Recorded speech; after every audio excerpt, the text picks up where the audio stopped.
broadcast is brought to you by the Regional Radio Sports Network, your ticket to the best seat in the house since 1992. The United States Marine Corps, the few, the proud, the Marines. Centier Bank, since 1895, Indiana's largest private family-owned bank. State Farm Insurance, like a good neighbor, State Farm is there. Ivy Tech Community College's Lake County campuses. Your future starts here. Horizon Bank, exceptional service, sensible advice for 150 years. Engravables, your headquarters for awards, trophies, and plaques. Tech Credit Union, the better option for personal and business banking. Broadcast coverage of the Kankakee Valley Cougars and the 2023 Northwest Indiana football season on RRSN.com video, Facebook Live, and the Regional Radio Sports Network, LLC, is presented by Route 1 Chevrolet. Indiana customers are only moments from Moments. Conveniently located on North Dixie Highway and on the web at route1chevy.com. Other proud partners during our award-winning coverage of student athletes include First Trust Credit Union with locations in Michigan City, LaPorte, Valparaiso, and Wheatfield. Hamstra Group in Wheatfield, delivering quality you can build on at hamstragroup.com. Qubit Networks, striving to provide highly innovative solutions to your unique technology needs. Family Express with services and locations throughout Northwest and North Central Indiana, including Route 10 in Wheatfield and on the web at familyexpress.com. CI Insurance with offices in DeMott, Rensselaer, and Lowell, family-owned and operated and part of our community since 1953, and on the web at ciinsurance.com. Nitco, get up to 100 megabytes of high-speed broadband, the new IPTV television service, and the best Wi-Fi at nitco.com, and be connected always at Nitco.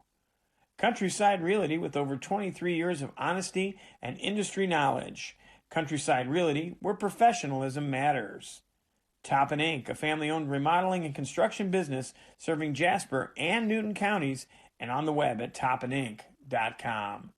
And the 2023 Indiana Football Digest, with stories and pictures of over 320 high school teams, 20 college programs, and the Indianapolis Colts. Available online at indianafootballdigest.com. All proud partners of our coverage of the Kankakee Valley Cougars and the Northwest Indiana Football Game of the Week on RRSN.com video, Facebook Live, and the Regional Radio Sports Network, LLC. Your ticket to the best seat in the house since 1992. Live from Fred Jones Field in beautiful Wheatfield, Indiana, the Regional Radio Sports Network and RRSN.com video present the 2023 Indiana High School football season and the Northwest Indiana Football Game of the Week, presented by Route 1 Chevrolet in Momence, Illinois. Well, good Friday evening, everybody. The team's all back together here at the home of the Cougars. It's Daniel Marlowe, our cameraman upstairs, and my good friend, Coach Ken Anderson, and I'm Vince Gray. We'll be bringing you Indiana High School football. Kankakee Valley Cougars had a heartbreaking loss last week in Rensselaer. They led 21-7 at the half, but the Rensselaer Bombers stormed back, gave the Kankakee Valley Cougars a chance to get back in the ballgame after scoring 21 consecutive points. Cougars got a touchdown, and then they went for two in the win. And then an unlikely squib kick, you really couldn't call it, an onside kick. They took the ball down to the 16-yard line and recovered it, much to the chagrin of the Rensselaer Bombers. They had a chance to score. They fumbled away, and the Bombers ran out the clock, and the Cougars started the season 0-1. On the other side of the ledger, the Wheeler Bearcats went to Hanover Central, a perennial powerhouse in Class 2A, and Hanover Central shows the Northwest Crossroads Conference that they're going to be a force to be sure as they won that opening ball game 40-17. The Wheeler Bearcats like to throw the ball. They have a junior quarterback, Caleb Klimzak. He went 10 for 14 last week with 150 yards and 2 touchdowns. They also run 4 wide receivers and an H-back, and only Jacob Piazza, the running back, gives them fits in the backfield. They did have 3 80-yard runs last week called back because of penalties, so the Cougars have to be careful for this offensive juggernaut. And the team on the other side of the ledger, the Kankakee Valley Cougars, defensively, Kirk Kennedy's known for defense, and the Cougars like to hit you in the mouth. They want to get a win tonight here in beautiful Wheatfield. We'll take our first 2-minute timeout. When we come back, we'll get to hear from both head coaches. We talked to both head coaches. That would be Nick Testa of Wheeler and Kirk Kennedy from Kankakee Valley. They gave us our thoughts thoughts on the first game of the season and this upcoming battle. And in addition, we'll get Coach Ken Anderson's first look at tonight's ball game and his keys to this game as the Kankakee Valley Cougars open the home schedule here in Wheatfield on the Regional Radio Sports Network in the Northwest Indiana High School Football Game of the Week. Brought to you by Route 1 Motors on Dixie Highway in Momence, Illinois. Remember, you're only moments from Momence.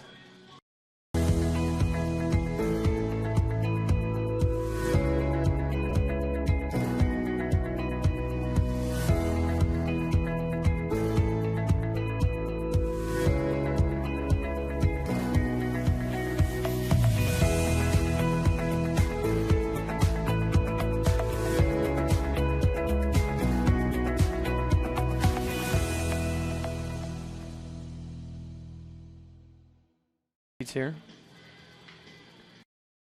is the end of a Horizon Bank commercial. Why show the end of our commercial at the beginning of our commercial? We think you'll find Horizon does a lot of things differently than other banks.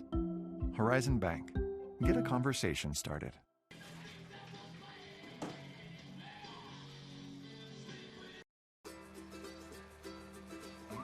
Every day, people turn to their local Family Express store to fuel up and find what they're looking for. They enjoy their fuel for the day, fuel for their vehicle, even Grandma grabs some fuel for the grandkids before she gives them back to Mom and Dad. But what gives us all a little extra fuel? Saving money. And Family Express is helping you do just that with FE Perks. FE Perks is a rewards program helping you save money on fuel by purchasing everyday items. When you buy perked items like a pop or soda, depending on where you hail from, and a snack, items add up to even more savings. You save at least 3 cents off fuel every time you use FE Perks. Pick up your Family Express Perks card, register and get exclusive access to club cards, coupons, and free items in store. Download the app or sign up with your phone number for FE Perks by heading over to FamilyExpress.com.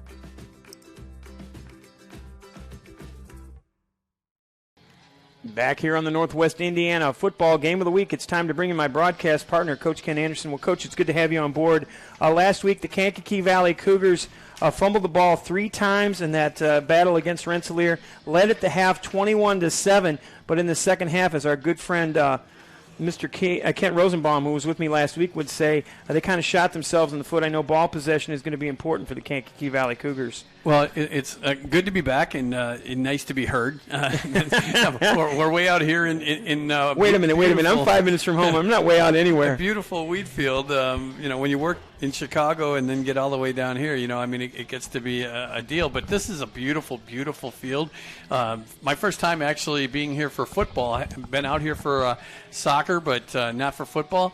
This is an outstanding venue, and you've got 2 teams here searching for their first W in the second week of the season. Ball possession is important to KV, and for Wheeler, I think they're going to try and up-tempo this thing, and we've got a warm, humid night here. At least we've got a little bit of a break from the past few days kidding. when it was 100 degrees. So when it gets right down to it, it's a good feeling for the kids to have a little bit of a break, and you're looking at, like I said, 2 teams that are trying to get on the winning side of the ledger, and one team that's going to be a little bit more ball control and kind of smash mouth football, another team that's a little bit more wide open. And when you talk about possessions and then you talk about basically protecting the football, that's in any sport. Turnovers are going to kill you. They're just additional possessions for your opponents, and it's really, really hard to come back from giving the ball away. It's equated to giving a team 4 or 5 outs in baseball. Good teams, you just can't do that. And the same thing goes for the game of football. So going to be an interesting night tonight. I think for the most part, when you get down to a battle between teams that know each other a little bit and are anxious to get on the W side of the column, you're going to wind up with teams that might take some chances here later in the game and protecting the football and looking at the turnover battle, whoever wins this turnover battle, Coach, is probably going to win this game. Well, let's talk about the coaches, as a matter of fact. We talked to both coaches. We talked to Nick Testa. Nick Testa used to be at Clark High School, and you've had a little bit of familiarity with Hammond as you coached at Morton, and also you were over at Gavitt as well. You're the author of many sectional championships in several sports. Talk about Nick Testa. He was running the show at Clark. I think they won 4 games in 3 years, and he's been an assistant for quite some time. But at Wheeler High School, they've got the new facilities. They've got the new, for a Class 2A school, if you think it's pretty here, you should see what they've done at Wheeler. It's really beautiful over there. And he said that he's just happy to be back in the saddle and running the show. But being the head coach is a heck of a lot different than being an assistant. Well, there's no doubt about that. Now, when it gets right down to it, I was an assistant for 8 years in basketball before I coached 13 years on the varsity level. And on the soccer field, I was a head coach right away, but I had coached in Illinois on the under levels, freshman and JV level, for 4 years before I got out to Indiana. So I'll tell you one thing. People don't understand that the demands on your time when you are a head coach, and then also where the buck stops, because anything that goes wrong, your phone's ringing at 2 o'clock in the morning, anything that happens with anybody, and then you've got to have control over a huge squad. I mean, some of these teams dress 30, 40, 50, 60 kids, and if you don't have an unbelievable staff that's working not under you but with you on a consistent basis, and if you don't have really good delegation skills, you will either learn them very quickly or you won't last in the position, because it is just a different ball game when you're wearing the crown as opposed to showing up and being a prince. Well, Coach, you've always thought you were a prince, and that's the bottom line is we are off and we are running. Kankakee Valley is going to be taking on Wheeler at home for the second year in a row. One of these teams is going to get their first victory of the year, and the second team is going to be more than a little disappointed. We'll take our first 2-minute timeout, and when we come back, we're going to hear from the head coach of the Wheeler Bearcats. That's Nick Testa. That all happens after this 2-minute timeout. This is Indiana High School football on the Regional Radio Sports Network in the Northwest Indiana Football Game of the Week, presented by Route 1 Chevrolet on Regional Radio Sports and RRSN.com video. Route 1 Chevrolet is proud to support Northwest Indiana High School athletics, as well as serve the new and pre-owned vehicle and service needs of customers in Northwest Indiana. Over the past decade, Route 1 Chevrolet in Momence, Illinois, has consistently received the highest sales and service customer satisfaction ratings of any General Motors dealer in all of Chicagoland and Northwest Indiana. Their customers have made them number one. When you think of what is important to you, think of number one, Route 1. Route 1 is open from 9 a.m. to 6 p.m. Monday through Friday and 9 a.m. to 5 p.m. on Saturday. Route 1 is conveniently located at 631 North Dixie Highway in Momence, Illinois. Route 1 is 10 minutes from Lowell, 15 minutes from Cedar Lake, and 20 minutes from DeMotte. In all cases, Northwest Indiana customers are only moments from Momence. Route 1 can be reached at 815-424-6068 and can be found on the web at route1chevy.com. Tech Credit Union is the better option for personal and business banking in the region. They're open to the community and ready to meet your financial needs. You owe it to yourself to take a look. Tech Credit Union offers the latest banking and loan services, but without the big bank fees. To learn more, visit www.techcu.org or call them at 1-800-276-8324. That's 1-800-276-8324. Tech Credit Union is an equal housing lender and federally insured by NCUA. NITCO is proud to support athletes around Northwest Indiana. Let NITCO bring you the best in-home Wi-Fi experience ever. Our new NITCO Wi-Fi Plus creates a perfect Wi-Fi experience. It's adaptable. It has a motion detector built in and also has child protection controls, all for just $12.95 per month. Order NITCO Wi-Fi Plus today. Call 219-996-2981 or on the web at nitco.com and be connected. Always. State Farm Insurance asked, if you're feeling stuck in a state of compensation stagnation, another year with no raise, then let State Farm help you get to a better state with a discount double check that can stretch your hard-earned dollars a little farther. They'll go through your car insurance to make sure you're getting all the discounts you deserve. Discounts could add up to 40% and put a few hundred extra dollars in your pocket. Discounts may vary state to state. Danny DeTola, 2449 45th Street, Highland, 963-4444.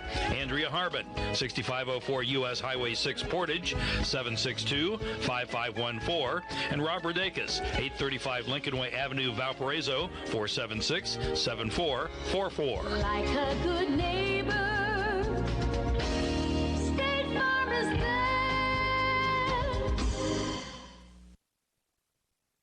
Pre-game coverage continues here on Regional Radio Sports Network. It's the home opener for the Kankakee Valley Cougars, and they're hosting the Wheeler Bearcats.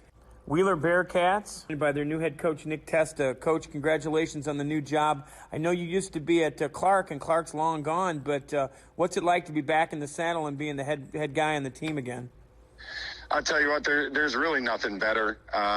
Being an assistant coach for a long time, you're always taking the lead of the man in charge and doing whatever he asks. And it's great to be that guy who people look to for guidance and look to for motivation. And then when you see it play out on the field or in the classroom, there's nothing better. So I'm really excited. We have a great opportunity here at Wheeler with new facilities and a young team. So sky's the limit right now. Let's talk about that young team. You've got 6 seniors on your roster, but only 3 with experience. You're a real young team, and you really go the way your quarterback, Caleb Kleemzak, goes. Talk about Caleb and the way he's been slinging the ball around the yard. He causes problems for defenses, especially with that great offensive line. Yeah, Caleb's really done a great job. We challenged ourselves this summer in our summer scrimmage. We went against Lowell. We went against Lake Central. We went against Portage, Hobart, Highland. So, we've seen just about everything that we're going to see. We've seen the big, strong kids, the fast kids, the great programs. So that's kind of prepared us now for our regular season. And Caleb's just been a great leader for us throughout. He comes from a football family. He's a really smart kid. He knows where he's going with the football. Our line has done a pretty decent job right now of protecting him. And he just wants to get the ball out, and he's going to do whatever it takes to win. If that's throw the ball 30 times, he'll do it. If that's turn around and hand it off 30 times, he just wants to win, and that's what I love most about him. Well, talk about the new facilities. Wheeler's field has always been nice. It's been a grass facility, but, man, with the new turf, you guys have got a top class and a really great facility out there. Talk about the new facilities and how excited the kids are to play in that new stadium.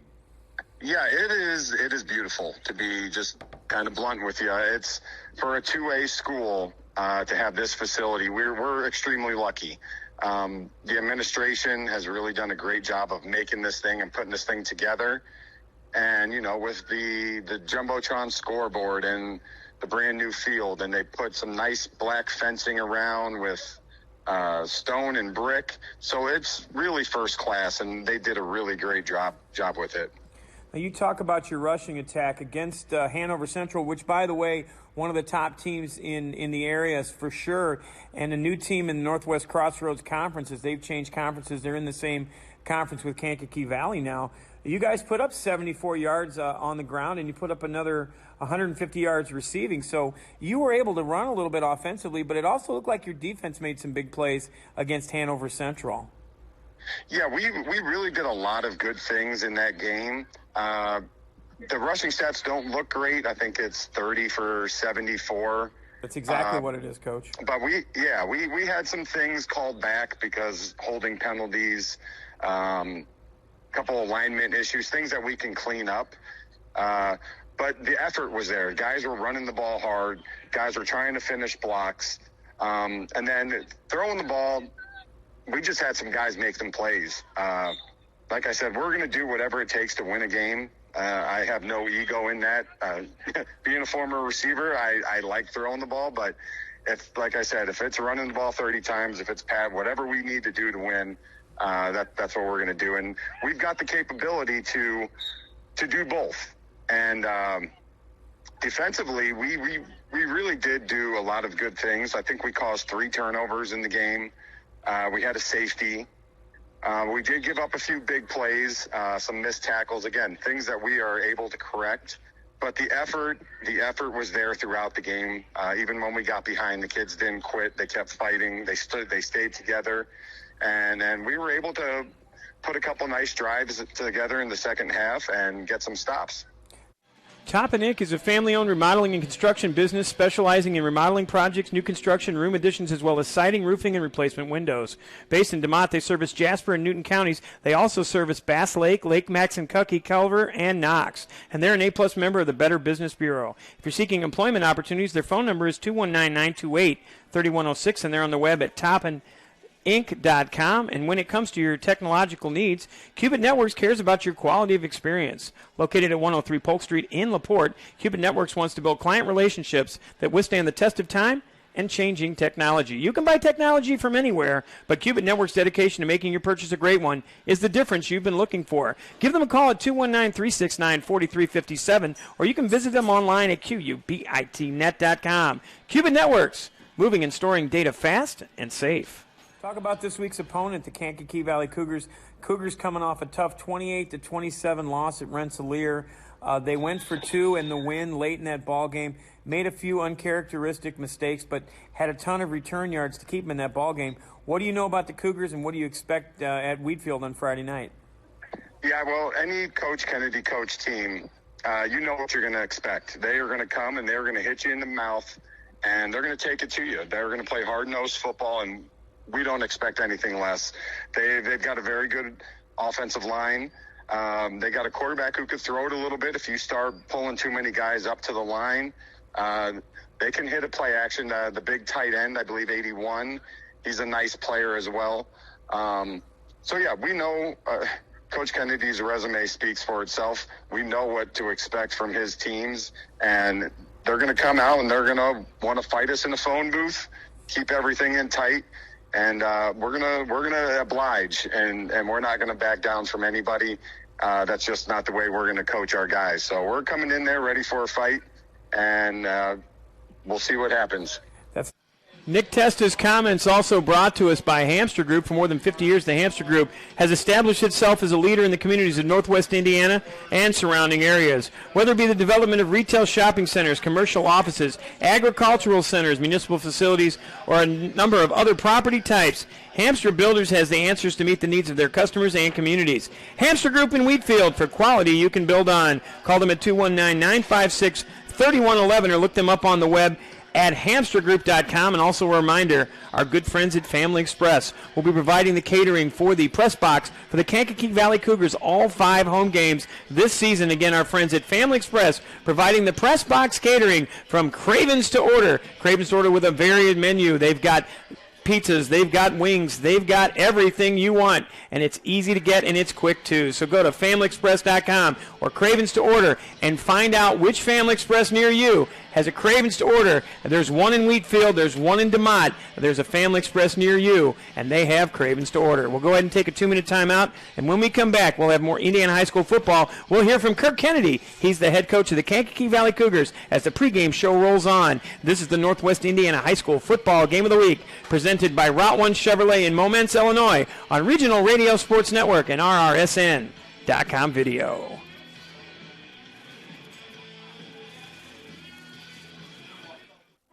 Hi, this is Paul Condry of the Regional Radio Sports Network.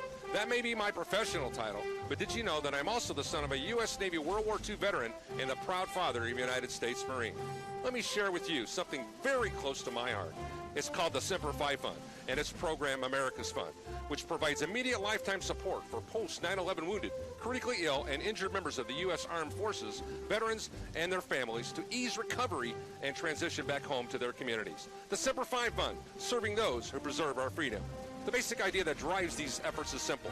For as much as our heroes have sacrificed, they deserve the best care and support available in their hour of need, whenever it may occur. The Semper Fi Fund, a 4-star charity and an A+ rating, has served over 16,000 members since 2004. The Semper Fi Fund, serving those who preserve our freedom. For more information, visit them online at www.semperfifund.org.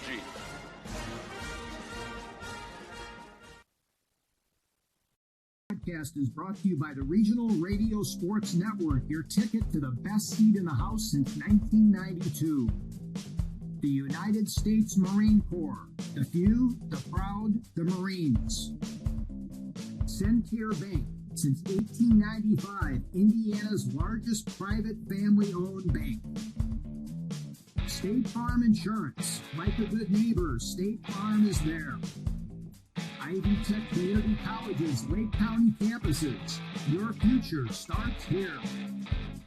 Horizon Bank, exceptional service, sensible advice for 150 years. Engravables, your headquarters for awards, trophies, and plaques. Tech Credit Union, the better option for personal and business banking. You talk to your kids about many things, so when it's time to talk to them about finances, know that Centier Bank offers a fee-free student checking account to help guide good spending habits today for an even better tomorrow. Centier Bank. We develop quality citizens who keep our core, our country, and our communities side by side on the winning side. Not for glory, but for honor. For a code that isn't written or spoken, but lived. It's what we do. It's who we are. It's the battle cry of our fighting spirit. Battles won. See all the battles Marines fight to win at marines.com. Presenting the Horizon Bank elevator pitch. Why aren't we telling you about ourselves? We're waiting for you to tell us about yourself. Our pitch can wait. Horizon Bank. Get a conversation started.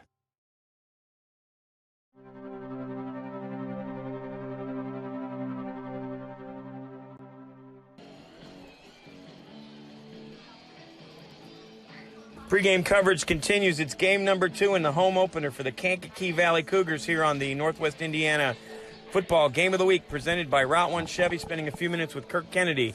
He's the head coach of the Kankakee Valley Cougars. Well, Coach, a good effort against Rensselaer last year, no points. This year, 27. And you, at the end, had your guys go for 2 in the win. Talk to me about the last game against the Bombers. Tough finish, but your guys never quit.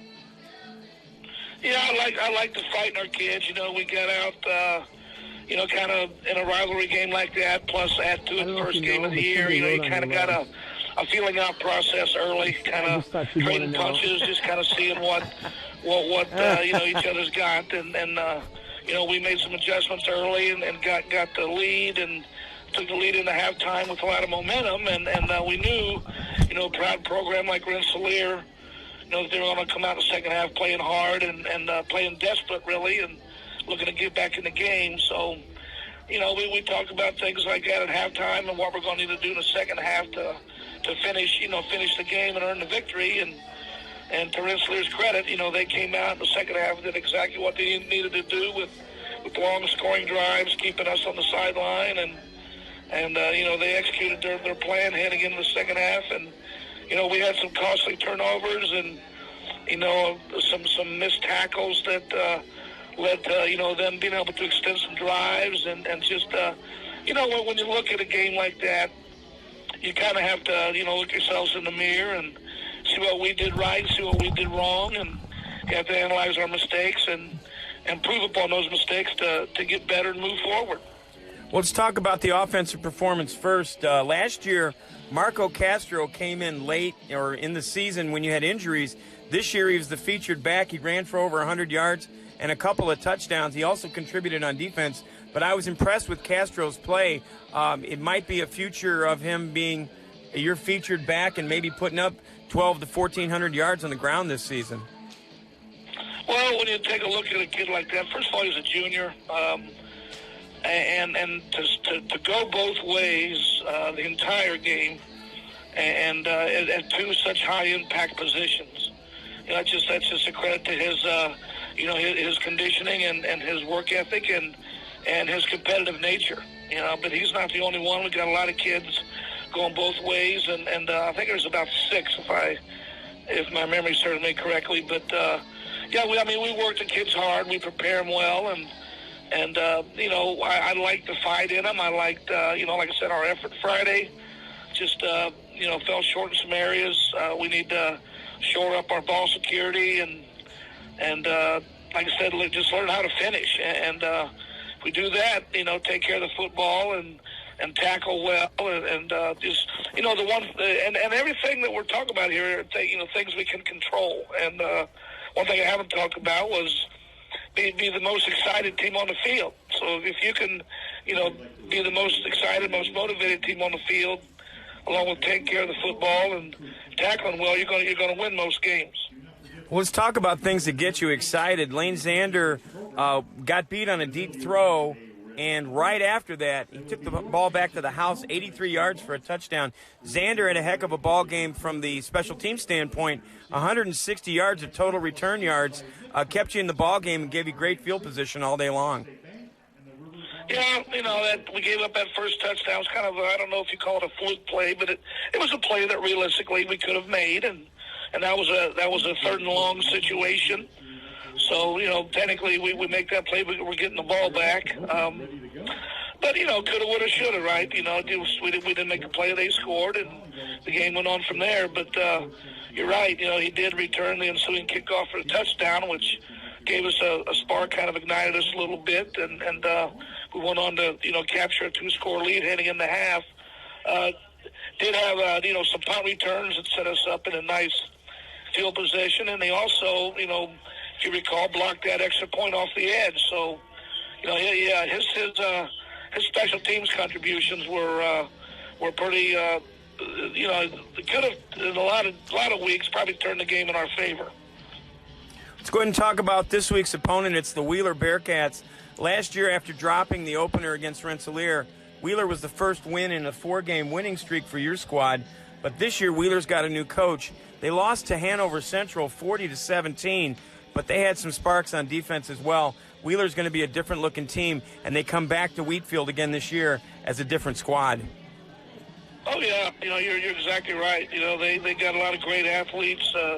They're going to spread you out and throw the ball all over the place. They got an excellent quarterback. They got some playmaking receivers.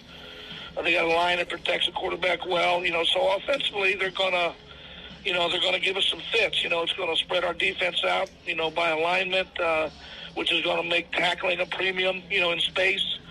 We're going to have to rally to the football and tackle well, not give up, the extra yardage after the catch. Hopefully before any of that, tighten up our coverage and kind of restrict their how they exit the line of scrimmage and the routes they run, throw off their timing. Meanwhile, we're getting some pressure on the quarterback up front. You don't stop a passing game by coverage alone. You stop it with, pressure on the quarterback and route and timing disruption by your defensive backs getting jams on the receivers. But like I said, anytime a team has a lot of great athletes and can throw the ball all over the place, and it does put a stress on your defense as far as not only covering the field but tackling in space. Their defense last year we had short field a few times. We made some big plays, but their defense last year did a pretty good job of shutting down our running game. So, we're going to have to line up and come off the ball and block them and execute our offense well. They're not going to lay down for us. They, like you say, they do got a new coach, and they seem to be, flying around and playing with a lot more confidence. And this is a game that if we're going to expect to win, we got to put a great week of practice in, and we're going to have to earn the victory.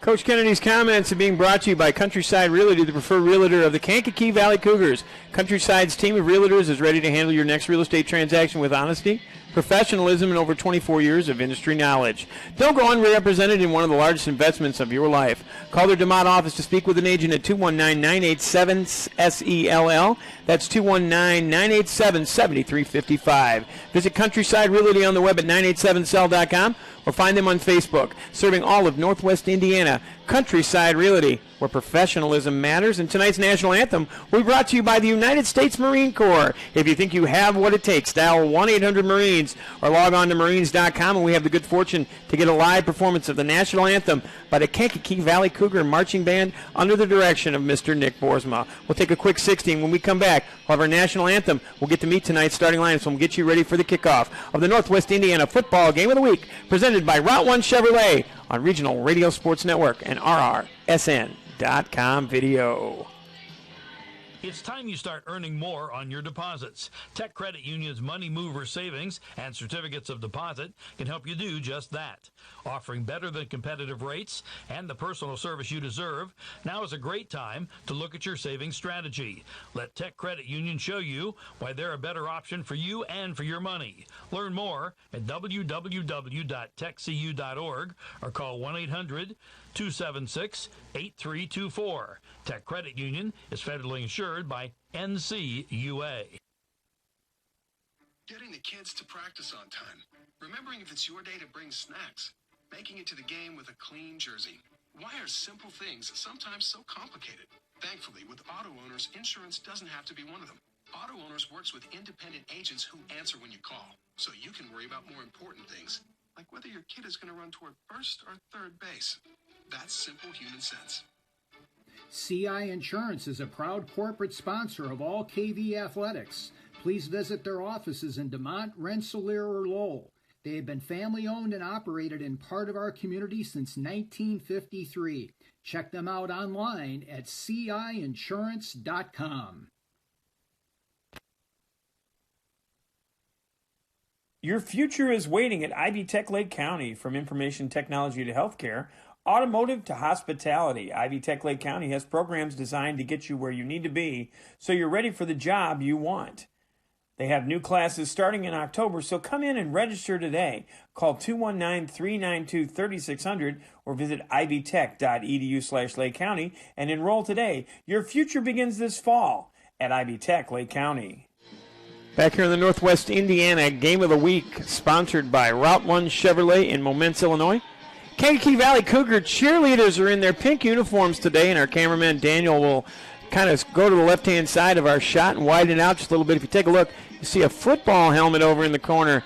Coach Anderson, that looks like a helmet that might have fit you back in the day. It's a little bit big.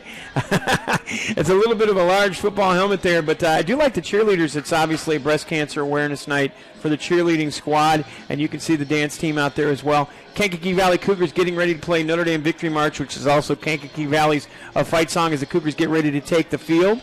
Talk to me about the conditions. Boy, it's a lot nicer tonight than it was just a couple of days ago when the heat index was about 115. Well, I might actually have to compose myself after the helmet comment.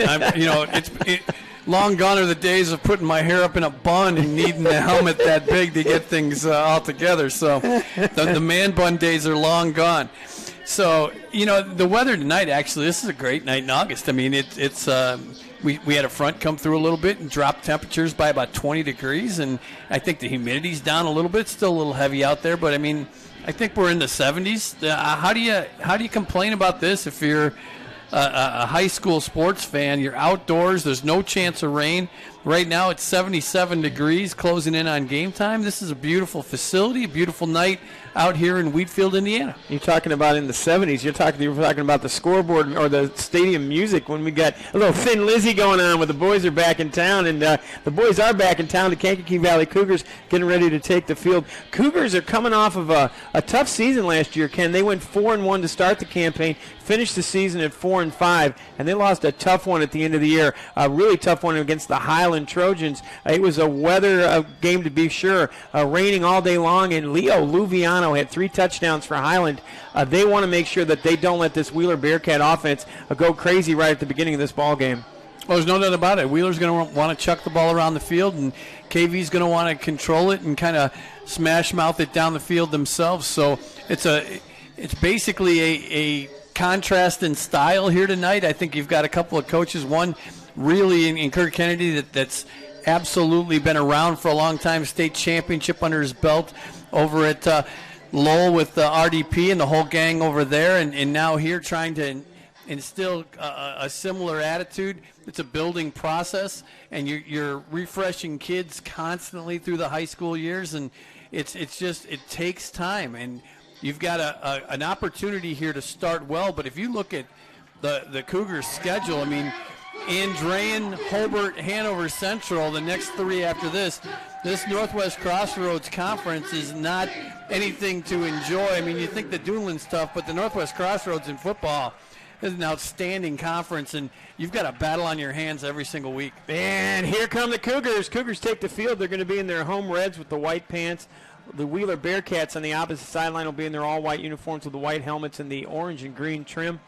Again, the Kankakee Valley Cougar Band led by Nick Boersma playing Notre Dame Victory March, also Kankakee Valley Cougars fight song, and they're going to get ready to play our national anthem as the Cougars are going to remove their helmets.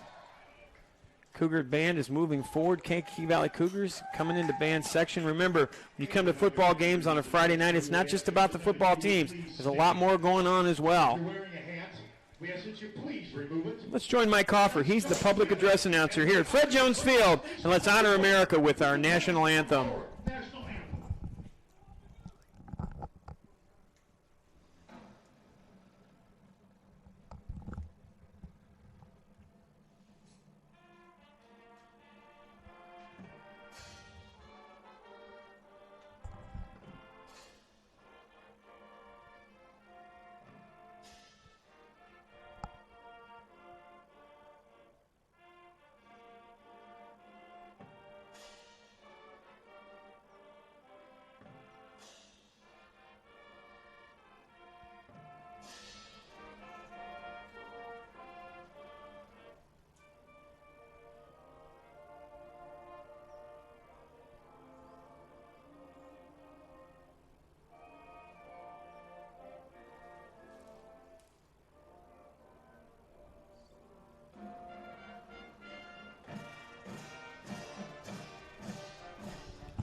Special thanks to those men and women here at home and around the world protecting our freedoms each and every day. The National Anthem brought to you by the United States Marine Corps. I think you have what it takes. Dial 1-800-MARINES or log on to marines.com. Let's meet tonight's starting lineups brought to us by the Indiana Football Digest.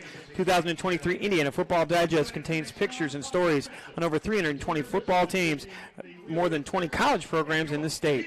400-page, the publication breaks down the top players and teams to watch this fall, along with special features and human interest stories. The IFD is available online at IndianaFootballDigest.com. For the Kankakee Valley Cougars up front, it's going to be Gavin Renfro, Max Duttlinger, Mason Kitchen, Miles Kitchen, and Logan Burke, the offensive line. In the backfield, Braden Swallow and Marco Castro. Quarterback for the Cougars is a 5'10", 185-pound junior Diego Arroyo last week, 7 for 12 with 52 yards through the air, a touchdown and an interception, 6 rushes, and 4 yards on the ground. As we take a look at the coin toss, our cameraman zooming in on the coin toss to let us know who's going to get the ball. Wide receiving core for the Cougars is Eli Deerdorf at one wide receiver. The other wide receiver will be Lane Zander, and the tight end is Gabe Kistler.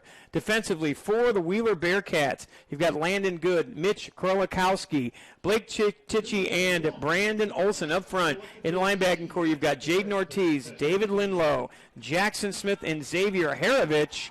Defensive backfield, and this is a player that you're going to have to listen to all night. Tyne Vidical, Bryce Compton, and Keegan Cool will be in the defensive backfield for the defensive setup of the Wheeler Bearcats. We're going to take a look and see the referees today are also on the field. Offensively for the Bearcats, it's Good, Tichy, Vinny Mitros at center. Krolikowski is going to be right guard, and Braden Olson up front. So basically the offensive line is the defensive line for the Wheeler Bearcats. Caleb Kleemsack is their quarterback, 10 for 14 last week, 150 yards, 2 touchdowns, 2 rushes, negative 12 yards. He had an interception. His wide receiving core, and he's got a good one. Keegan Cool, Tyne Vidical, and Bryce Compton. He's straight out of Compton. Wide receivers, Jacob Piazzo will get the start at running back, and Xavier Harovich will be the H-back for the Wheeler Bearcats. Bearcats come in averaging 17 points a game in their first start, and the Kankakee Valley Cougars put up 28.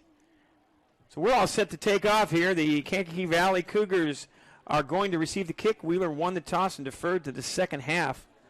So kicking off for the Wheeler Bearcats is going to be Tyne Vidical, number 5 for Wheeler. Small school, and the Wheeler Bearcats have a lot of players, Ken. They've got 8 players that play both ways.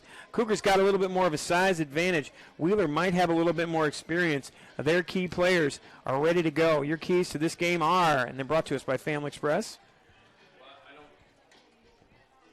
I don't think they're any different than any other game we show up at. Take care of the football, take care of the football, and take care of the football. The team that doesn't put it on the ground or get it intercepted, doesn't turn it over, give the other team extra possessions in this one, has a heck of a chance of winning this ball game. Aiden Eichmann back to receive along with Lane Zander. Zander took one back to the house last week. Kick end over end. It's a little bit short. It's going to be played short. Cougars are going to get great field position. It's at the 30, 35. It's down by the up man. We'll try to figure out that number. Ball's on the 32-yard line. 11:54 to go. We're 1st and 10. It's like number 58 for the Cougars as we take a look at the number, and that's going to be Edward Ritchie with his first kick return for 7 yards. Ball's going to be on the 33-yard line. So Kankakee Valley is going to start on their own 33-yard line, and they're brought out in the huddle by their quarterback, Diego Arroyo, the 5'10", 185-pound junior. He's put on a little bit of weight this season. He's eating an extra sandwich. He's joined in the wide receiving corps by Lane Zander on the near side. It'll be Deerdorf far out on the slot and Zander in the slot. And the tight end on the left-hand side is Gabe Kistler. He's a big target. Arroyo barks out the signals.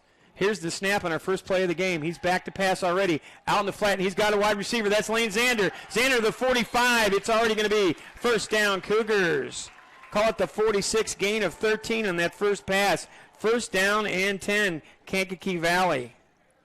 Yeah, 13. You know, I think Wheeler anticipated a rush there coming out of the gate for KV. KV throws a nice, safe pass, ran 3 players down the right sideline, and then caught the underman, which was Deerdorf, and nice job picking up 13 there. So reception by Zander, and we've got Cougars on the near side again. They've got slot receivers, trips receivers on the right-hand side. Deerdorf to the near side. Snap back to Castro. It's a second pass in a row, and this is something you don't see every day, and he bounces it in. It's going to be incomplete. He zigged when he should have zagged, so an incomplete pass will make it second down and 10. Ball rests on the 46-yard line. 11:26 to go in our first quarter of play. No score here at Fred Jones Field. So the Cougar cheerleaders are in their pink uniforms with the black. It's a good look. Student section looking like it's a little construction look out there, Coach. A little bit of neon work in there. You got to go slow in the work zones. But they don't go slow with Marco Castro. Castro gets his first carry of the ball game. He punches it forward for 3. Castro with that high running style. I think we call that one 2, Coach. Just looking at the opposite sideline, looks like 2. We'll call it 2. That's a good call. It is a gain of 2. So they're going to actually call it only a gain of 1. Yeah, so gain of 1. Thank you, Mike Crawford. Mike Crawford, a longtime public address announcer here at Kankakee Valley. He'll say Cougars a lot today. Third down and long, down and distance for the Cougars. Clock at 11 minutes. Zander on the far side, Deerdorf on the near side. They're going to fake the handoff inside Castro. He's got a man wide open. It's Kistler with the reception. Kistler all the way down to the 20-yard line. And there's a flag after the play. So Kistler gets all the way down to the 20-yard line. So it goes from the 46 down to the 20, call it a gain of 34 yards, but let's see what the penalty is going to be. Kistler with a great reception. He got that ball in the flat wide open, and he's a huge target, 6'5", 210-pound senior. That's his first reception of the season. So it's going to be holding against the Cougars, but I think they might still get the first down based on the play. Yeah, it depends on where the holding was. They're going to walk it back from the spot, so the holding was way downfield. Cougars are going to have first and 10. Give Kistler a gain of 34 yards on that reception. Well, actually, I think it gets negated by the penalty, so it's going to take it back to where this only winds up being. Only 24 yards? I'll still take it. Maybe 16 or 17. So the ball rests on the 34-yard line. Cougars get a nice gain on that, though. 34-yard line, 17 yards is the gain. Math is a skill.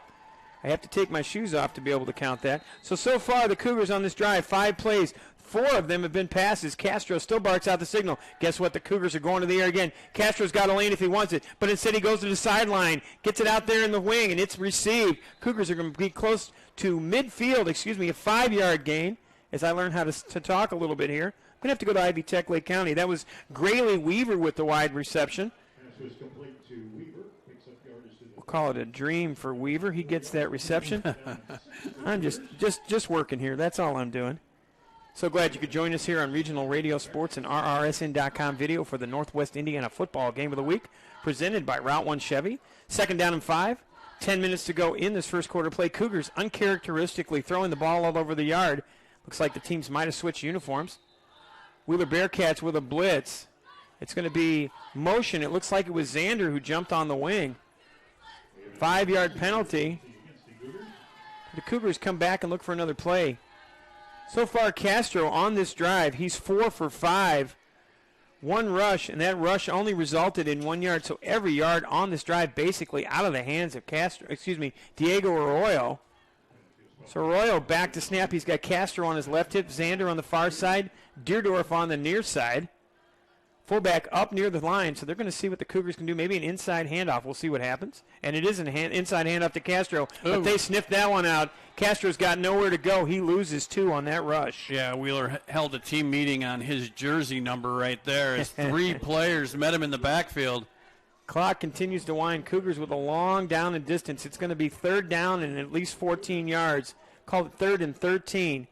Ball's on the 37-yard line. 9:19 to go in our first quarter play. Kankakee Valley taking the opening kick, and they've been throwing the ball all over the yard. Let's see if they can find Kistler on an underneath route and maybe get a little bit closer for a possible field goal attempt. Arroyo now back with Castro on his right hip. Snap back to Arroyo. He fakes the handoff and swings to the left. Here comes the blitz, and look out. Ooh. Good job by Wheeler to fish that one out. That's going to be a loss of 9 yards on that play. Takes him almost all the way back to midfield. It's going to be at the 49-yard line. Ball back to the 49-yard line. Call it a loss of 9. Yeah. 4th down, Cougars going to have to punt now. And, of course, Diego Arroyo stays on the field because he's the punter for the Cougars as well. Single safety back to receive on the punt return. That's going to be Tyne Vidical. We'll be calling his name a lot tonight. Here's the kick away. Castro gets it off. It's a sidewinder, bouncing just a little bit. Out of bounds at the 27-yard line. And that's where Wheeler's going to start, 1st and 10. Yeah, I think that's not exactly what they were hoping for out of that first drive. It came to a stall, and, big penalty. We were talking about turnovers earlier in the broadcast before the game started and how they can kind of really change the complexion of the ball game, but penalties can be the same thing. They opened up a great play, 34 yards, brought it back 17. They gave up half of it, kept the first down, but it seemed like it was a momentum staller. I mean, it just kind of took the wind out of that drive for the Kankakee Valley Cougars. Cameraman Daniel Marlowe getting us a great all-11 shot. First snap of the ball game for Klimzak, man in motion. It's going to be an inside handoff, and they do get the ball to number 2, and he's into the secondary. Cougars have got to get a stop on that right away. First handoff of the ball game goes to Jaden Ortiz, who gets the start. Ortiz was not listed as a starter. It was Jacob Piazza. Jaden Ortiz, a 5'9", 170-pound running back. He had 24 carries last week.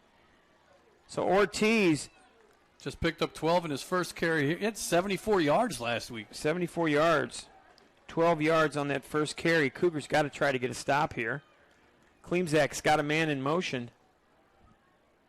Compton is straight out of Compton. They hand it again to Ortiz, and he's into the secondary. He keeps fighting his way forward, and he's still on his feet. Lane Sanders got to try to wrestle him down. He's still fighting for yardage. He's up to the 43-yard line, and another first down. Yeah, 16 yards on that carry. I mean, two carries and 28 yards here for Mr. Ortiz. Even I can do that math. I don't even have to take my shoes off for that one. So the Wheeler Bearcats punch it into Cougar territory, 7:36 to go in our first quarter play, 1st and 10, ball on the 43-yard line. And the problem with the Cougars, with the Wheeler Bearcats, is that Klimzak also likes to throw the ball as well. Really, this is a flip of the script. It really is. We've got one team running that we thought was going to be passing. We got one team passing that we thought was going to be running. Dogs and cats getting along. It's anarchy. 3-yard gain for another carry for the young man, number 2, Jaden Ortiz. He gets a gain of 3. I don't remember what movie that's from, but that's pretty 3 carries and 31 yards. That's Ghostbusters, young man. Ghostbusters. Cats and dogs getting along. It's anarchy. 6:58 to go in our first quarter play, in a quickly moving first quarter of play.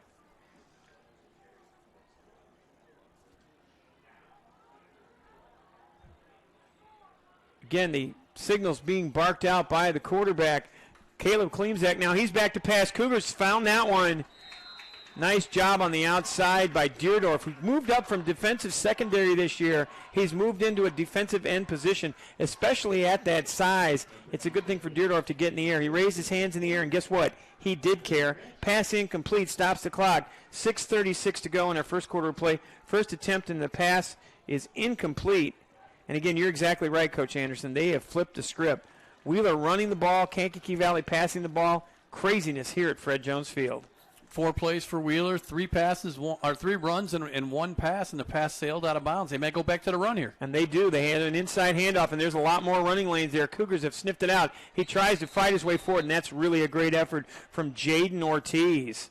And we're in a tough position on the field here. 4th and 1 at about the 34-yard line of KV.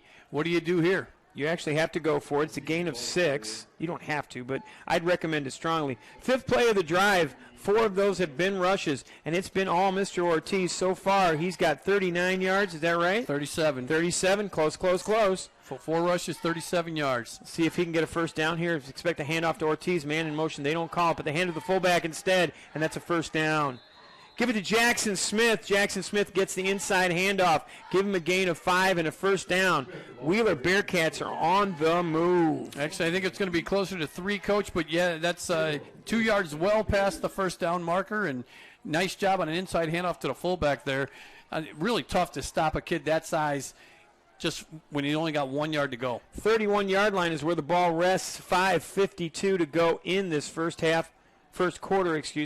Klimzak barking out the signals. He's got 4 wide receivers. Here comes the blitz. Now he's got a man down the field, and that's going to be pass interference, and that's a good call. Tough for the defensive back right there, as there was a back shoulder throw, and he had just kind of a stop route off his back shoulder, and he stopped right in front of him at full speed. I don't really know what the quarterback could have done. Aiden Eichmann gets called for the pass interference, and really that's all he could have done. Pass interference makes the first down automatic. Ball's going to be resting now on the 21-yard line. 3rd penalty for KV. I apologize. We're going to walk it off. Let's see what the walk-off's going to be. It's a 15-yard penalty. It's not a down and distance. It's not spot foul. It's going to be a 15-yard penalty on the Cougars. Ball will be in the Family Express red zone. Remember, Family Express and Craven's to Order, your choice for your dining in any of our 32 locations with a Craven's to Order. Make sure you go to the website, familyexpress.com. 3rd penalty on KV for a total of 37 yards. So now the Cougars are sitting on defense. Ball's on the 16-yard line. 5 minutes and 30 seconds to go in this first quarter of play. Man in motion. It's Compton. Klimzak waits for the snap. Klimzak again back to pass. He's got a receiver if he wants him. It's Compton. Compton gets out in the defensive secondary. He's down to the 6-yard line. He may have enough for a first down, and he does. 11-yard pickup there to Compton. Compton gets that pass reception. So the first completion for Klimzak, Compton got out in the flat. He was wide open. Compton's had a great start to this season as well. Offensively for Compton, Bryce Compton, 4 receptions last week, 98 yards and a touchdown. Wheeler Bearcats are first and goal at the 6-yard line. They're in the Family Express red zone. Klimzak gets ready for the snap. Ortiz in the backfield. Here comes Compton in motion. It's a backfield that's now stacked to the left side. They actually hand it to Ortiz against the formation. Ortiz walking in the end zone. Touchdown, Wheeler Bearcats. For Ortiz, it's a 6-yard touchdown. And just like that, the Wheeler Bearcats drive 73 yards. They've got our first score of the ballgame, 6-0 Wheeler Bearcats.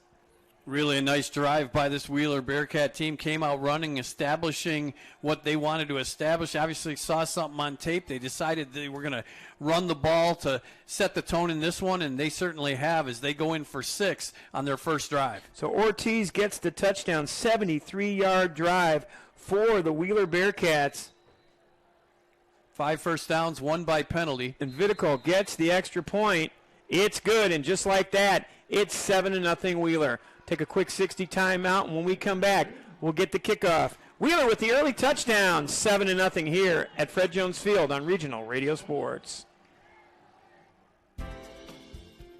State Farm Insurance asked, what if you're walking out to your car and it's been mashed by a runaway garbage truck? Having a State Farm agent means having a real person to help you when things go wrong. So when accidents happen, you've got someone you know who will be there when you need them. See Connie Bernardi, 1072 Joliet Street, U.S. Highway 30 in Dyer. Call Connie at 219-322-9959. State Farm agent Greg Taylor is at 794 McCool Road in Valparaiso. Call Greg at 219-762-4911. And Dave Ross, 450 West Lincoln Way, Suite 210 Valparaiso, 464-3581. Like a good neighbor, State Farm is there. Back here at Fred Jones Field, Kankakee Valley Cougars came out slinging the ball all over the yard, and the Wheeler Bearcats decided they wanted to run just a little bit, and they have. And so far in this ball game, the Wheeler Bearcats have a 7-0 lead over the Kankakee Valley Cougars. On that drive, we have 9 plays, 73 yards. It took 3 minutes and 1 second. It's a 6-yard Jaden Ortiz touchdown run. Xander and Eichmann back to receive for the Cougars. Don't expect Xander to get the ball very often on these kickoff returns. Lane Xander, a troubled defensive effort last week. He got beat a little bit deep, but when he did, he came back with 160 yards of total returns. 7-0 is our score as Vidical gets the ball. He's going to take it deep, and he does. Takes it outside to Eichmann. Pardon me, that's Lane Xander. Xander in the open clear. There he is. Xander still on his feet all the way up to the 36-yard line. Nice return right there was set up for him down the middle. It just gap kind of closed off around the 36, 37-yard line, but a really good return. A directional kick right there for Wheeler. Looks like they had an idea of how they were going to set that one up, but KV blocked it out really well, and good field position again for the Cougars. And Lane Xander last week defensively also blocked an extra point. So Lane Xander really works very hard out there. He's a multi-talented young man. They really won't want to kick to Xander very often. Arroyo getting the snap. He gets ready. He's got Arroyo on his hip. Let's see if they go back to their traditional running game. Instead, it's back to passes Arroyo. Arroyo's got time, and it's bounced into the turf. He was looking for Deerdorf, but didn't quite get it there. He zigged when he should have zagged. So first pass of this drive. Clock stopped at 5:01. Ball rests on the 37-yard line. 2nd down and 10. Play clock already winding at 25 seconds. Don't forget to join us for our Route 1 Chevy halftime report. Ken will have some statistical analysis, and we'll also be getting you scores throughout the day from Scoreboard Central. Fred Maxey and the boys back at the ranch getting us scores. So Arroyo looks for Castro as he goes to the right hip of Arroyo. They're going to look for a flip. Instead, it's a pass forward. Arroyo gets out there, and they've sniffed it out. And he fights his way forward, but it's going to be barely back to the line of scrimmage. Yeah, no gain there, and he got lucky as Wheeler was right in the grill right there in the backfield, and just getting that one off was good luck altogether for no gain. Don't be talking about grill. I haven't had dinner yet. But, you know, dinner is provided in the press box by Family Express. Looks like the other side of the press box, they're eating pizza. They're having a little bit of wings going on over there. I'm getting a little hungry here, Ken. Clock winding, 4:27, 3rd down and 10. Ball rests on the 37-yard line. Cougars have got to get something going. We've got a split backfield. Snap in the back. Arroyo back to pass. He's got time. He goes over the line. He's got Kistler. Kistler fights his way forward. He might have enough for the 1st down. Let's see where they mark it. It's going to be very close. It looks like he got a gain of 9. It's going to be 4th down and 1. Let's see what the Cougars do here with 4th and 1, trailing 7-0 here at Fred Jones Field. Nice play as that was another little drag route, but it was run short underneath, looking for some yak right there, Coach. Little yards after the catch. Yeah, the last time I saw a yak, I was on a safari.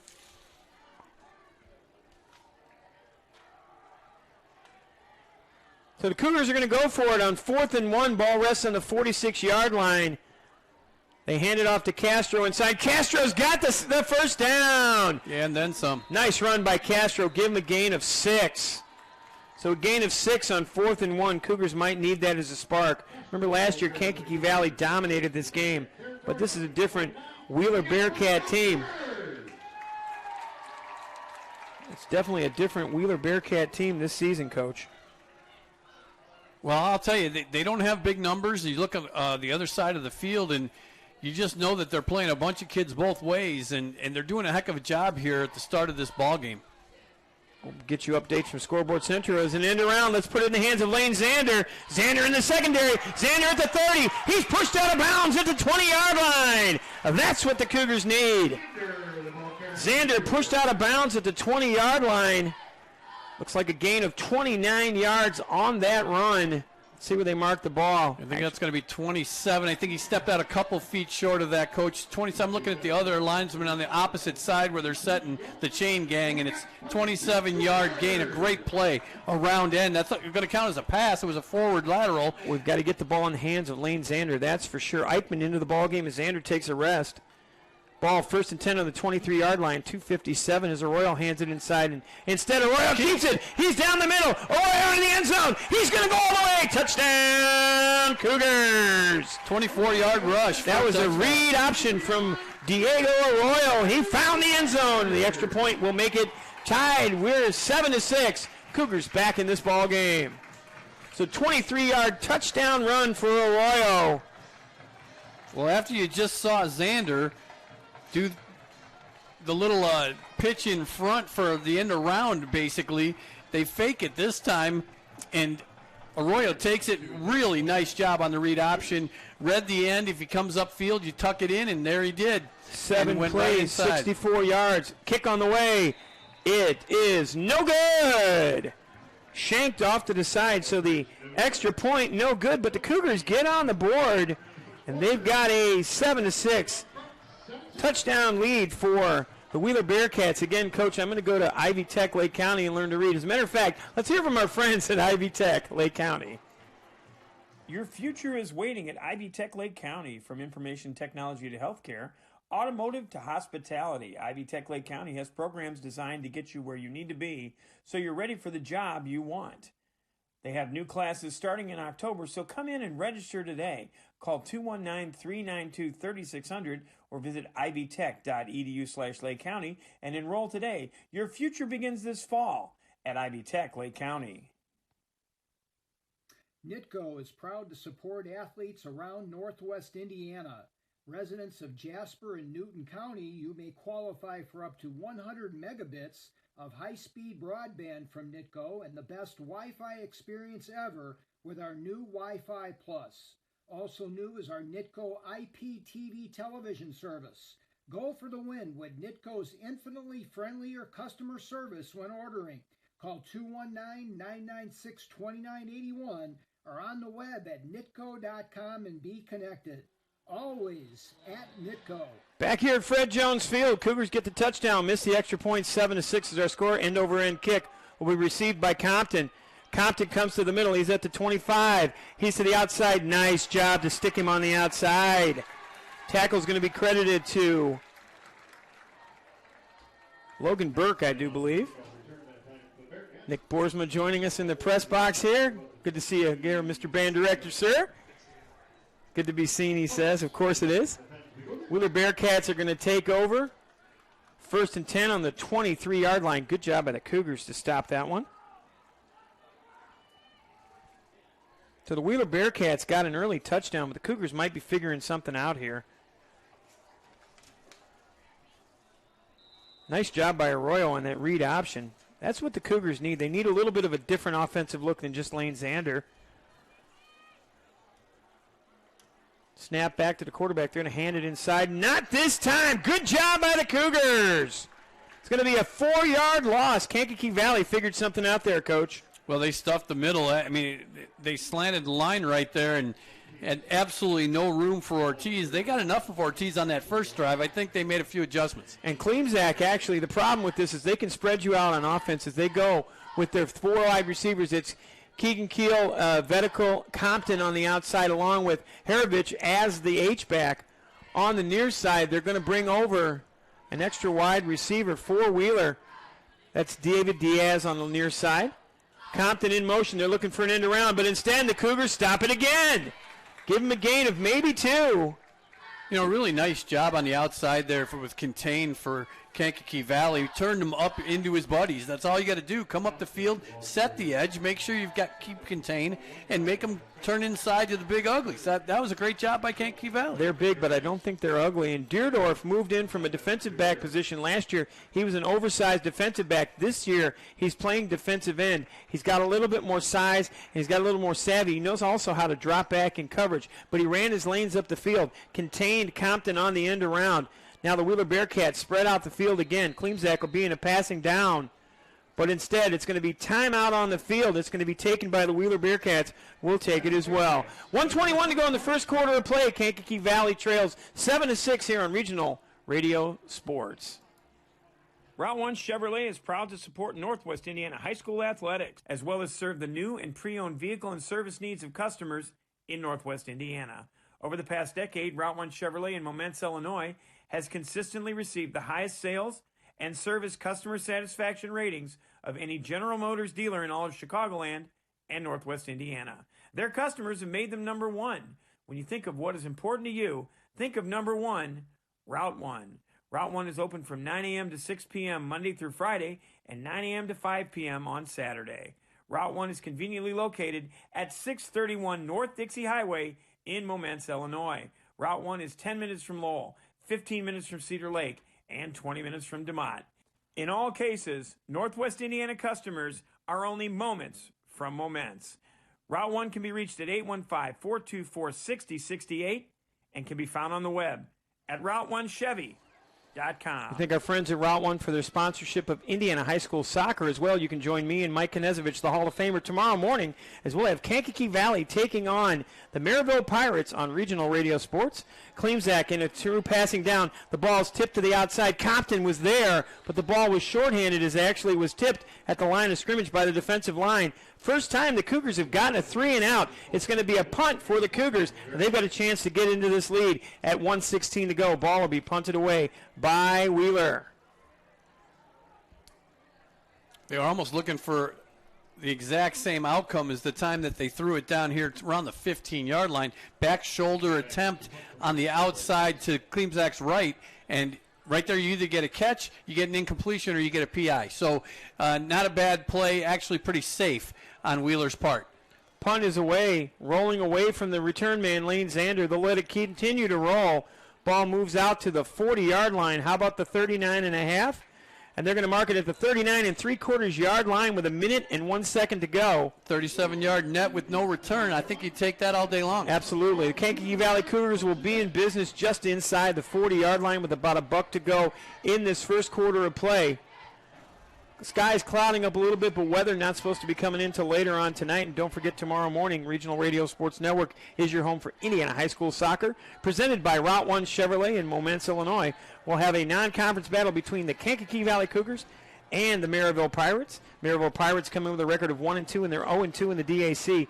Cougars haven't played a match in conference yet. They're 2-1. Snap on the way to Arroyo. He's got a touchdown already. Now it's in the hands of Castro. He likes that tall running style. He gets a gain of 3. So Kankakee Valley takes the ball over on their own 39-yard line. Clock is at 48 seconds. So the first drive for Kankakee Valley, they came out, got 18 total yards. But in that drive, they ran 8 total plays. Most of them passes from Arroyo. Arroyo with a rushing touchdown for the Cougars. The Bearcats doing a good job defensively now. Outside again, it's in the hands of Lane Zander. Zander fumbles the ball, but it's loose. It might have been recovered by Wheeler. 3 Wheeler players wrapped around that one. They do have the ball. And it is a turnover. Lane Zander with the reception. Give him a gain of 9. After the reception, he was stripped. So second play of that drive. Recovery by Landon Good, the junior 6-footer, 200 pounds, offensive and defensive line, a two-way player. What a nice job, 10 yards down the field for a D lineman to get on that ball. 2 plays results in 12 yards, but a fumble gives the ball back to the Wheeler Bearcats. So Cougars had the momentum, but they give the ball away. Lane Zander with the fumble. Ball rests on the 49-yard line. So Wheeler just inside their own territory. Klimzak trying to get something going here with 17 seconds left in the quarter. Klimzak barks out the signals. Here comes Compton in motion. Compton towards the formation. We've got 3 wide receivers on the left-hand side. Klimzak getting pressured, and Klimzak, he must go down. Klimzak gets dropped for an 8-yard loss. Good job by the Cougars to sniff that one out. Yeah, I think they're going to mark it around 7 yards, but a 7-yard loss is a 7-yard loss, and that goes against Klimzak's rushing stats, which I've never understood, but really difficult to get your rushing stats up if you're going to be taking sacks all night. And that's the end of the first quarter of play, and at the end of one quarter of play, Kankakee Valley trails 7-6 here on Regional Radio Sports.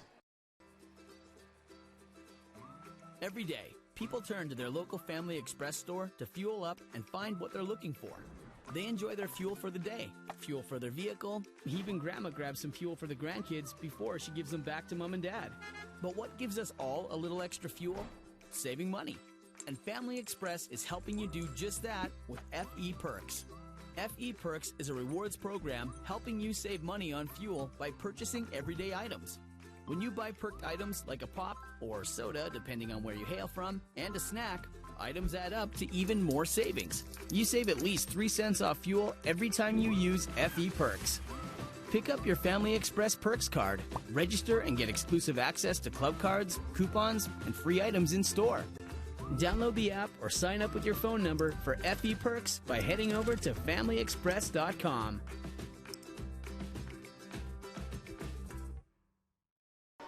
Back here at Fred Jones Field, at the end of one quarter of play, 7-6, Wheeler with the lead, and they've got the football sitting on the 42-yard line. Good job by the Cougars to get a sack on Klimzak.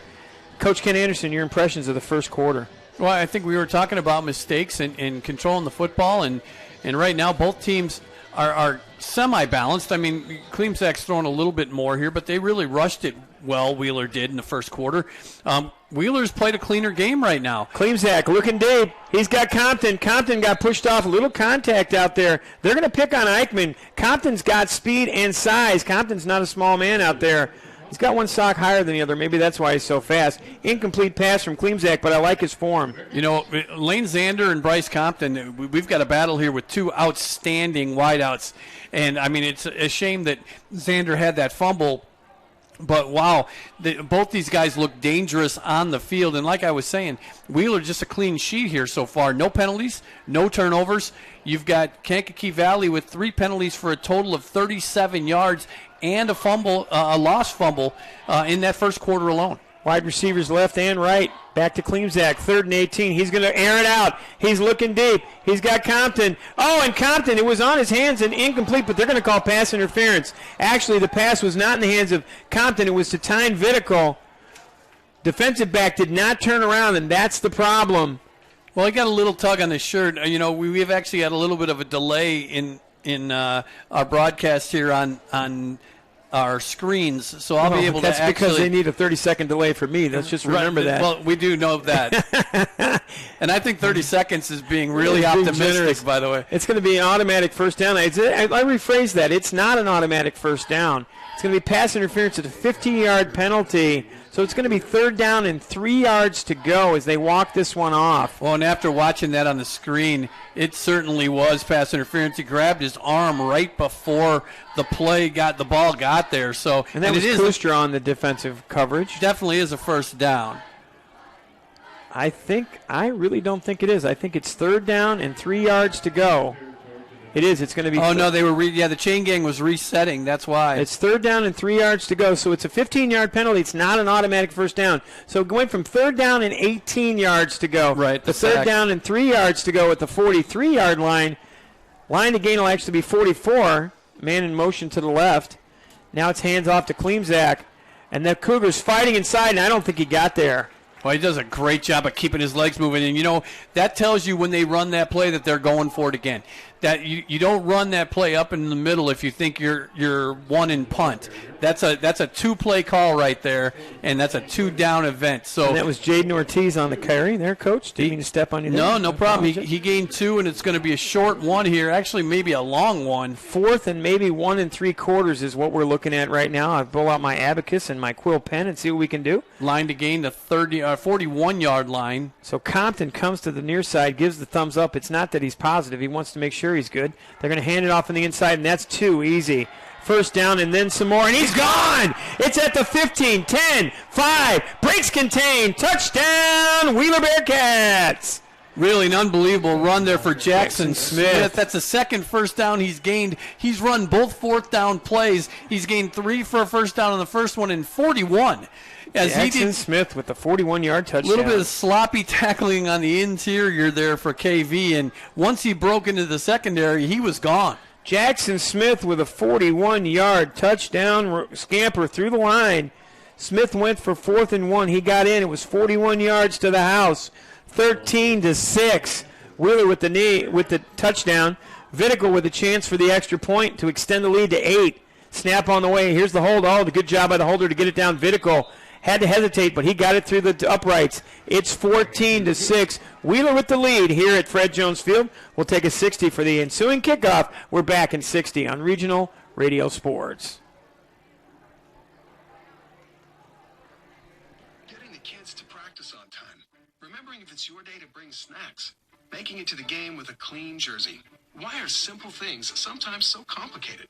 Thankfully, with auto owners, insurance doesn't have to be one of them. Auto Owners works with independent agents who answer when you call, so you can worry about more important things, like whether your kid is going to run toward first or third base. That's simple human sense. CI Insurance is a proud corporate sponsor of all KV athletics. Please visit their offices in DeMont, Rensselaer, or Lowell. They have been family-owned and operated in part of our community since 1953. Check them out online at ciinsurance.com.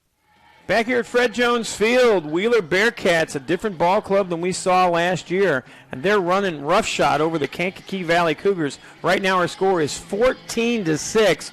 Wheeler with the lead. KV with a little sloppiness on the interior line. They didn't wrap up the runner. Jackson Smith went 41 yards to the house, so they've got a 6-yard Jaden Ortiz touchdown and a 41-yard Jackson Smith touchdown.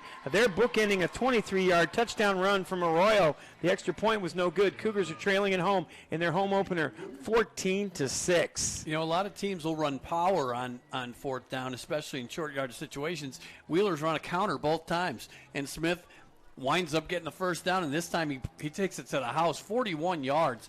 Nice job by the Wheeler Bearcats. Lane Zander back along with Aiden Eichmann for the kick return.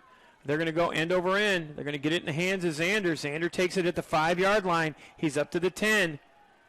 Zander still on the run. Here comes Zander. There's a flag on the play, but Zander into the secondary. Zander at the 50. He's at the 40. He's at the 30. He's still on his feet. 20, 10, 5. Touchdown, and Zander sees the flag. They say he stepped out at the 32-yard line, but let's see what the flag is. There is Laundry on the field down at the 30-yard line. It was a hold in the middle, or it was an illegal block in the back, one way or the other. What happened there was the KV player was trying to engage to block the middle of that zone defense there as far as how they were covering their lanes, and the Wheeler Bearcat player turned his back. And I'm looking, it actually was a hold. I mean, I'm looking at the replay on our video right now, and it was definitely a hold. He grabbed his arm down around the 26-yard line, and that is going to be a huge penalty, going to bring this one back. And once again, we talked earlier about turnovers and penalties, and right now KV is just really shooting themselves in the foot. Let's take it to the third man in our booth. It's Daniel Marlowe. Daniel, we haven't forgotten about you upstairs. What's the weather like, man? You feeling all right upstairs? Yeah, it's better than it has been earlier this week. It's not like flaming up here or anything. So. Exactly. Now talk to me about the ball game so far. You're doing a great job upstairs. What's your impression of the ball game? What's KV got to do to get back in this game?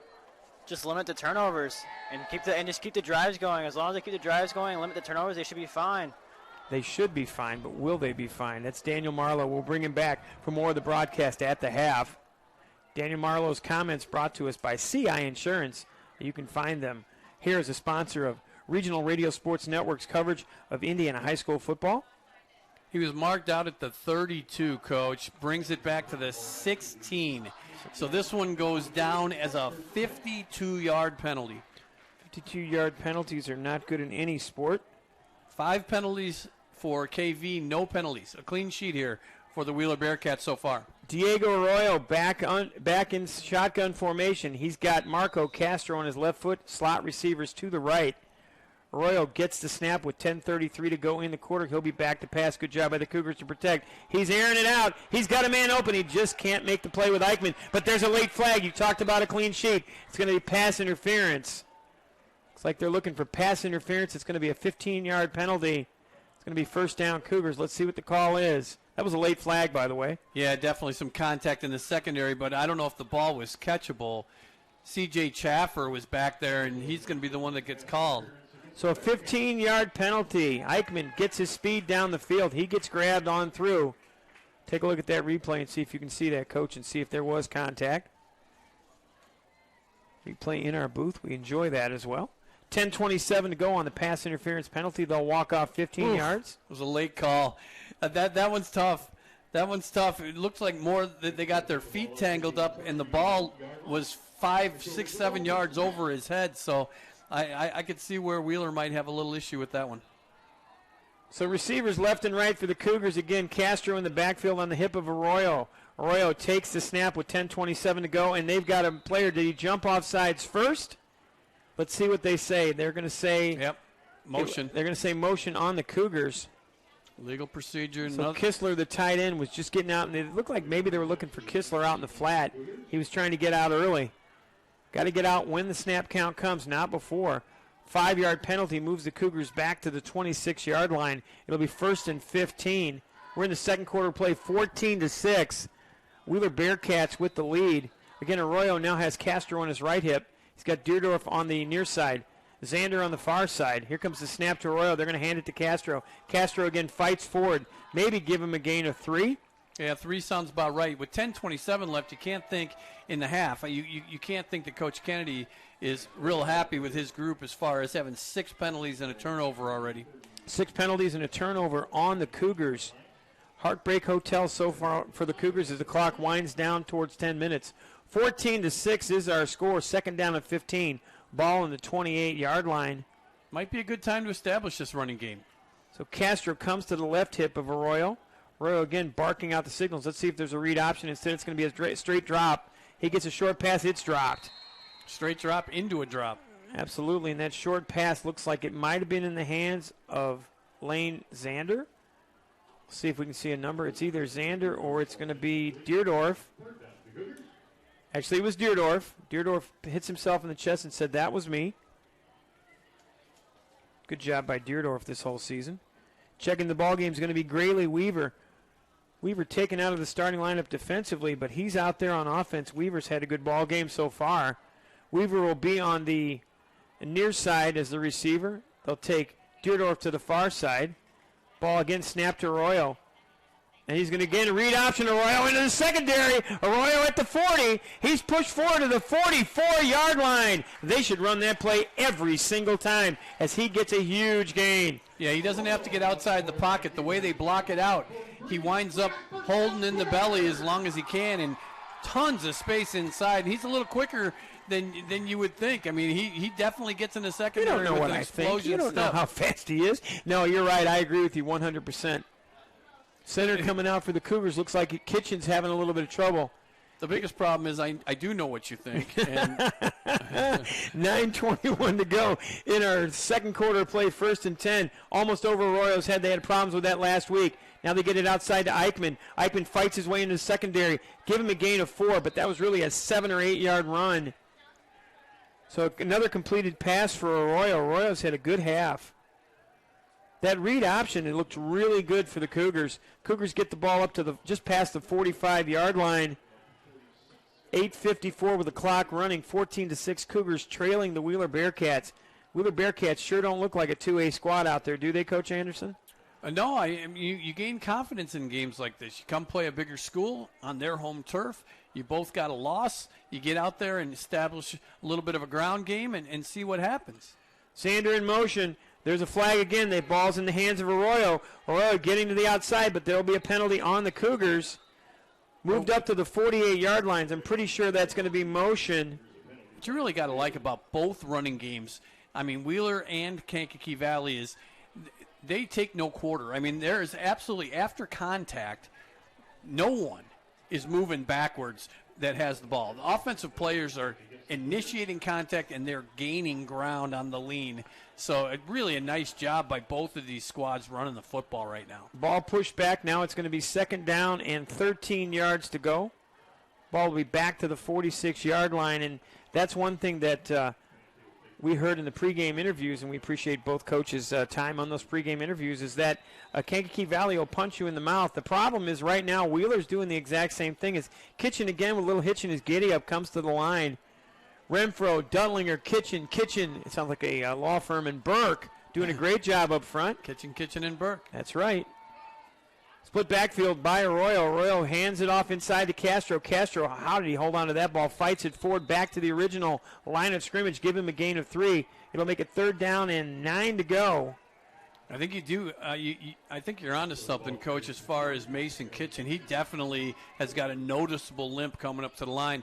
I don't know if it had an effect on how high that snap was, but nice job there by Arroyo and Castro to keep that one from being put on the ground in the back. And last week they did have problems with that shotgun snap. Several times the Cougars had trouble getting into their offensive set as the ball was a little bit high. A lot better this week as, again, Kitchen lumbers out to the football. You've got in the slot Deerdorf on the far side along with Zander. Now they're going to go to that side. They're going to flip it out to Castro. This is a well-designed play. Castro to the secondary. Castro into the 40. He's past the 40-yard line. That's a great play design. Cougars are going to get a gain of about 20 yards. Yeah, 18-yard gain there. Nice job. So he gets inside the 40. It's going to be 1st down. Cougars ball on the 39-yard line on that 18-yard run. That was a well-designed play. Flip it to the outside, and looks like Lane Zander's having a little trouble.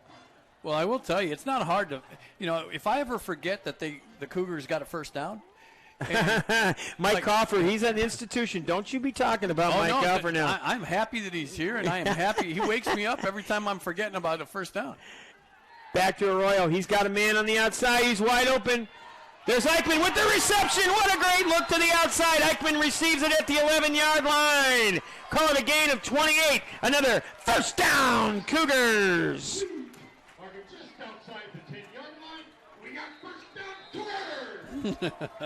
Gain of 28. Thank you, Mike Coffer. My pen goes running back to the 1st down part on my score sheet. It's awesome. There's going to be a timeout on the field as the Cougars get that 1st down. Ball's on the 11-yard line. What a great ball game so far. Cougars are going to probably go for 2 if they score here. We'll take a quick 1-minute timeout. 14-6 is our score here on Regional Radio Sports. Tech Credit Union is the better option for personal and business banking in the region. They're open to the community and ready to meet your financial needs. You owe it to yourself to take a look. Tech Credit Union offers the latest banking and loan services, but without the big bank fees. To learn more, visit www.techcu.org or call them at 1-800-276-8324. That's 1-800-276-8324. Tech Credit Union is an equal housing lender and federally insured by NCUA. Back here at Fred Jones Field, and we've been waxing poetic between breaks here as there's been flipped the script all over the place as Arroyo has been a read option quarterback, but man, he's aired the ball out a little bit too, Coach. And so far on this drive, 4 passes for Arroyo and 5 rushes, 9 plays on this drive so far. Cougars started out at their own 16-yard line. They're all the way down to the 11, and they're in the Family Express red zone. 7 for 10 for Arroyo passing on the evening. He's trying for number 8, gets it to the outside. He's got Kistler. Oh, my goodness. That was actually the fullback. And this is what always messes me up. Fullback Braden Swallow wears number 84. Swallow was into the flat. He had the ball, and he had the corner if he needed it. Instead, it's incomplete. Make it 2nd down and 10. Ball just outside of the 10-yard line. Call it the 11. Cougars can get a 1st down without getting a touchdown. 7 for 11 for Arroyo on the evening and 2 flat drops. I mean, he could be 9 for 11 right now. Yeah, he's having a good look here, and this is nice. He started last year as a sophomore, and he had a little bit of trouble here and there, but he never quit playing, and so far doing a great job for the Cougars. 2nd down and 10, 6:41 to go in this second quarter of play. Arroyo looking back for the call. He's got Castro on his left hip. Arroyo again waits, and they're going to have to call another timeout. Oh, they're going to say delay of game? Wow. Delay of game, and that's going to hurt the Cougars just a little bit. They're going to walk off 5. So now instead of being Second down and 10 on the 11-yard line. It's now a second down and 15. Ball rests on the 16-yard line. 8 penalties for KV here in the first half. We talked about it last week. Cougars shot themselves in the foot a little bit on the penalty front, but the Cougars can redeem themselves by getting a touchdown and a 2-point conversion to tie up this game. Castro on the right hip of Arroyo. Here comes the snap. Now Arroyo goes towards the formation. He's got a man out there, and it's almost intercepted, except it's received. It looks like it's received by Kistler. Kistler with the catch. That should have been an interception. Instead, it was missed. Give him a gain of 8. Gets him back to the 8-yard line. So give him a gain of 8. Cougars can still get a first down without a touchdown. Another completion for Arroyo. Absolutely beautiful catch there. Nice throw. He put it where the defender couldn't get to it. A great job being defensed on that play, but an outstanding passing catch. Just a better passing catch. Weaver on the outside. In the slot will be Deerdorf. Look for Arroyo to come to this side of the formation, and he does. Gets it out to Castro. Another well-defined play. Castro jukes his defender. Still fighting for it. Castro fights. He's got enough for a first down. I do believe that Castro got to the 1-yard line, and that may be a first down, Kankakee Valley Cougars. Just wait. We'll know. It's a gain of 7. They're going to have to measure this, I do believe, and it might be first down Cougars. That was a little more laid back that time. That was laid back. I need a little more. Wheeler's going to take a timeout, and we will as well. Kankakee Valley on the doorstep of victory, or at least domination here. They're going to try to get a touchdown when we come back on Regional Radio Sports. State Farm Insurance asked, what if you're walking out to your car and it's been mashed by a runaway garbage truck? Having a State Farm agent means having a real person to help you when things go wrong. So when accidents happen, you've got someone you know who will be there when you need them. See Connie Bernardi, 1072 Joliet Street, U.S. Highway 30 in Dyer. Call Connie at 219-322-9959. State Farm agent Greg Taylor is at 794 McCool Road in Valparaiso. Call Greg at 219-762-4911. And Dave Ross, 450 West Lincoln Way, Suite 210 Valparaiso, 464-3581. Like a good neighbor, State Farm is there. Kankakee Valley at the 1-yard line. They've got 4 chances to score here in the Family Express red zone. Snap back to Arroyo. He hands it to Castro. It's a fumble. Looks like Castro fumbled the ball. Castro fumbled it but fell on his own fumble. He'll get a half-yard gain. That was almost Heartbreak Hotel for the Cougars. But he'll get another opportunity as they bring Weaver back in the ball game, and Eichmann's going to take a seat on the bench. That could have been trouble. That was almost a fumble at the goal line. Happened to Kankakee Valley last week. They've got to be a little more cautious with that snap. Kitchen brings out the offensive line. Deerdorf to the far side. Weaver to the near side. Handed off inside. Arroyo stopped at the goal line, and they push him backwards. It's going to be a loss of 1. So another rush, and Arroyo gets a loss of 1. 14th play of the drive. Cougars started this drive on the 16-yard line, and they've eaten up a lot of clock. Almost 6 minutes on this drive. Clock winding towards 6 minutes on this possession. As now the Cougars looking at 3rd down and 2 yards, goal to go, from the 2. Arroyo's going to take it himself. Arroyo fights forward. He gets back to the original line of scrimmage. It's going to be 4th down and a half-yard to go for the Cougars. If they want to make a statement in this ballgame, they need to punch this one in right here. Great job by the Bearcats defense, bowing their necks here and making sure that Kankakee Valley Cougars don't get in the end zone. It's going to be a 4th try here. They're going to have 4 tries from the 1. 15th play of the drive. Cougars still eating up a lot of clock. Clock winding towards the 4-minute mark. Crowd very quiet here at Fred Jones Field. Touchdown here will wake this crowd up, as well as our public address announcer Mike Coffer. This Wheeler defense has been on the field for a long time on this drive. And they have been on this field for a long time. Over 6 minutes now in this drive. 6.5 minutes. Cougars take another timeout. We'll take it as well. Cougars trail 14-6. They're on the doorstep. Let's see if they get in. We'll find out when we come back on Regional Radio Sports. Route 1 Chevrolet is proud to support Northwest Indiana high school athletics, as well as serve the new and pre-owned vehicle and service needs of customers in Northwest Indiana. Over the past decade, Route 1 Chevrolet in Momence, Illinois, has consistently received the highest sales and service customer satisfaction ratings of any General Motors dealer in all of Chicagoland and Northwest Indiana. Their customers have made them number one. When you think of what is important to you, think of number one, Route 1. Route 1 is open from 9 a.m. to 6 p.m. Monday through Friday and 9 a.m. to 5 p.m. on Saturday. Route 1 is conveniently located at 631 North Dixie Highway in Momence, Illinois. Route 1 is 10 minutes from Lowell, 15 minutes from Cedar Lake, and 20 minutes from DeMott. In all cases, Northwest Indiana customers are only moments from Momence. Route 1 can be reached at 815-424-6068 and can be found on the web at Route1Chevy.com. Here comes the snap. Cougars are on the doorstep. 3:46 to go. Snap to Arroyo. He goes to the outside. He's got the corner if he wants it. He's looking to pass. He throws in the end zone. Touchdown, Cougars! A 1-yard touchdown pass to Kistler. Arroyo's touchdown pass to Kistler gets the Cougars to within 2. So that was a great drive for the Kankakee Valley Cougars, and Arroyo did a lot of work. It's a 1-yard touchdown pass. Nice play by Arroyo right there, and they're going to go for 2 maybe. They have to. They need to get this touchdown. No, it looks like the kicker's out on the field. So they're going to go ahead and go for the extra point. I'll tell you something. I'm watching the replay here. Arroyo did a really nice job waiting for that thing to develop and open up. Great job in the end zone as they ran a player underneath short. Braden Swallow was under short right at the goal line, and they ran Kistler behind him. Nice job there, and it took a while to develop. And that pass in the flat was incomplete.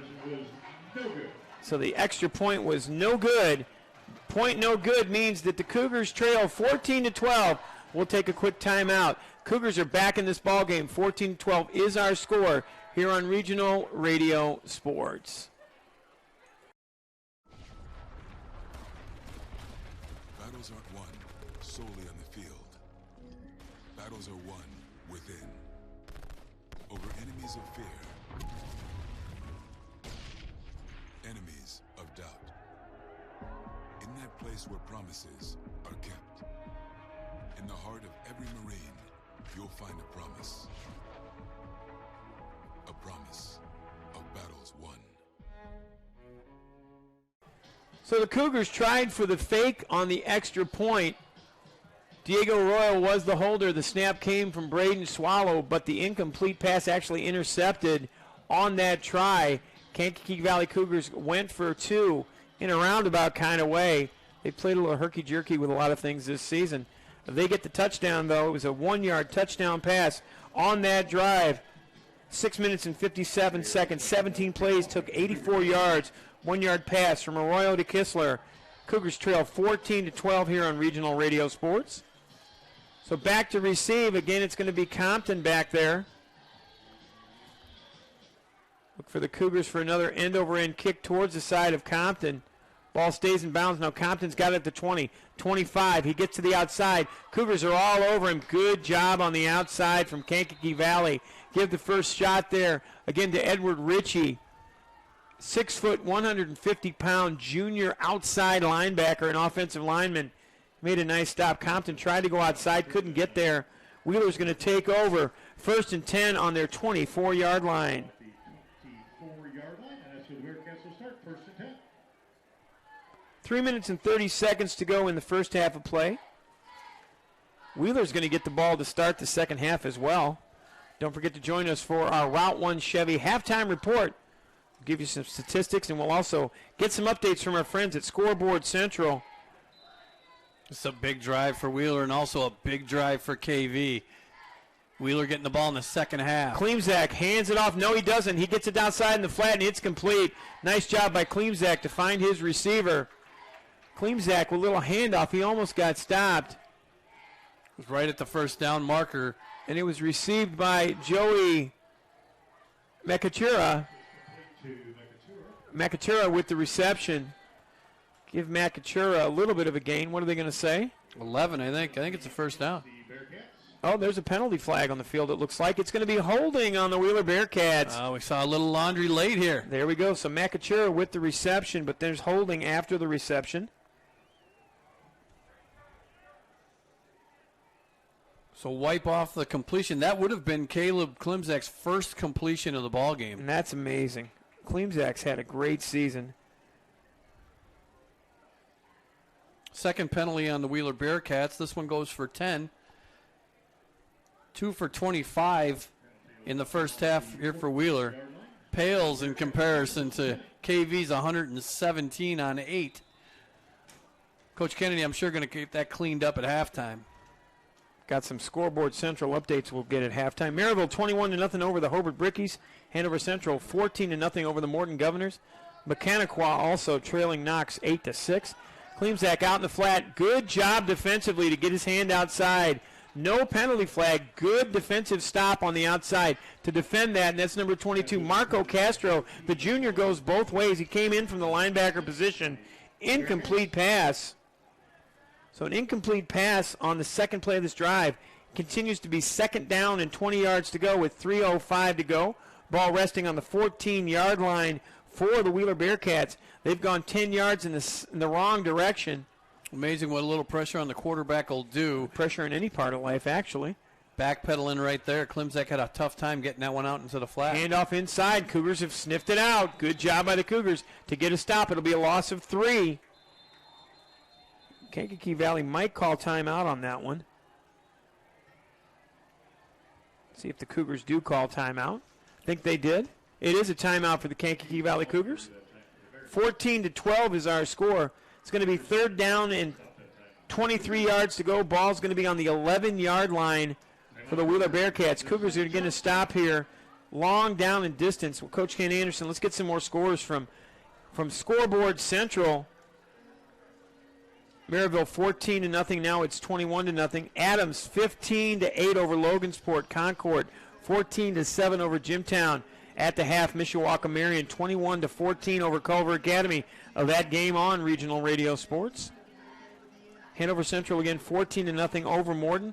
LaPorte 7-7 in the second quarter over the tied with the low Red Devils. You know, Ortiz had 43 yards on 5 carries in the first drive, and since then he is -1 on 3 carries. KV definitely has tightened things up around Jaden Ortiz. Lafayette Jeff 14-13 over Michigan City. New man at the helm of Michigan City. Receivers spread out for the Bearcats. Klimzak's going to get the snap. Cougars fake the blitz. Klimzak's trying to air it out, and he does. He's got a wide receiver down the field, and they're going to say incomplete, and there's a late flag from way down the field. Wow, that came from 20 yards away. The man who had a total look at it right across the official that was downfield did not make the call, but that came from the backfield. And maybe there was a hold downfield. Let's see what the call is. It's pass interference. Another penalty on the KV Cougars. Keeps this drive alive.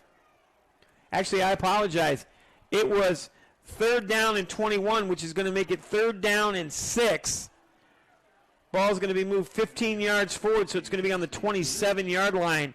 Third down and 6 from the 27. Watching the replay here. Oh, it definitely was pass interference.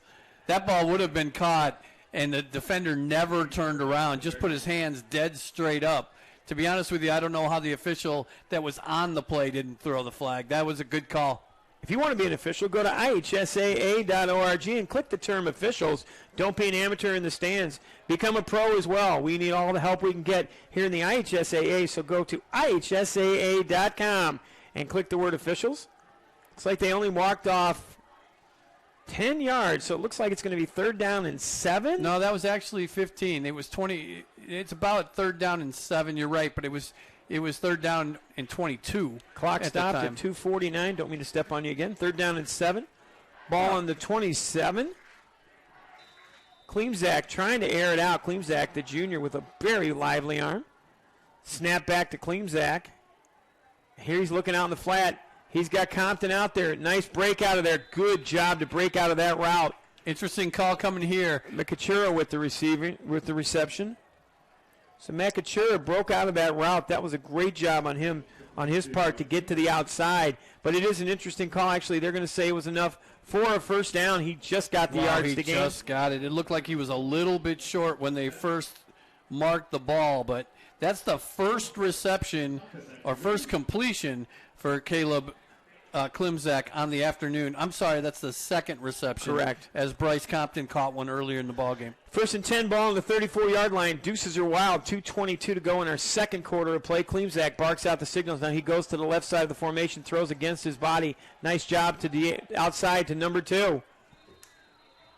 Jaden Ortiz, we haven't called his number in a while, Coach. Yeah, we definitely haven't called him receiving the ball. I mean, maybe get him out into some space because he certainly wasn't getting it done on the ground game after that first drive of the ball game. So a gain of 4 yards, we'll call it 3. Ball sits on the 37-yard line. 2 minutes and 10 seconds to go as Ortiz went out of bounds, which stopped the clock. A couple of completions here. Klimzak might get in a little bit of a groove, approaching the 2-minute mark of the half. 0 timeouts left. 4-wheeler, 1 for the Kankakee Valley Cougars. Play clock already down to 9 seconds as Klimzak's got to speed it up. Down to 6, 5. They have no timeouts left. 4, 3, 2, 1. And they should have a violation, and they should, and they do. It's going to be a 5-yard delay of game penalty. The officials just didn't pull the laundry out quick enough. Goes from 2nd and 7 down to 2nd and 12 now. Ball will be back on the 32-yard line with 2:08 to go in the second quarter of play. Well, this is one way to run the clock down. Northwood with a 21-0 lead over Portage, thanks to Fred Maxey and our friends at Scoreboard Central for their constant updates. Marion still with a 21-15 lead over Culver with 20 seconds left in the second quarter. Klimzak against the snap. He's got Ortiz out there if he wants him. Instead, it's going to be a pass inside. Compton with the receptions. Nice job by Compton on that slat route. Eichmann all over him, but couldn't stop it. Call it a gain of 7. Ball to the 40.5-yard line. Gain of 7 on that reception. Makes it third down. Third down and about 4.5 yards to go, I'd say. So third down, they'll call it 5 on the scoreboard. $1:35 left on the clock. 3 straight completions by Klimzak. Klimzak almost lost that. Instead, it's a pass inside again. Nice reception. Nice job in there by getting the numbers from McAtura is doing a great job. McAtura with the reception. So McAtura gets the first down. Ball moves up to the 49-yard line. 8-yard gain, and he just sat down in an unoccupied space. Nice job identifying him. Nice catch. So McAtura gets it again. Another pass outside to Klimzak. He's trying to get McAtura again, but can't get it done. Friends and family coming through the press box here as Tom Sparks stops by to say hello.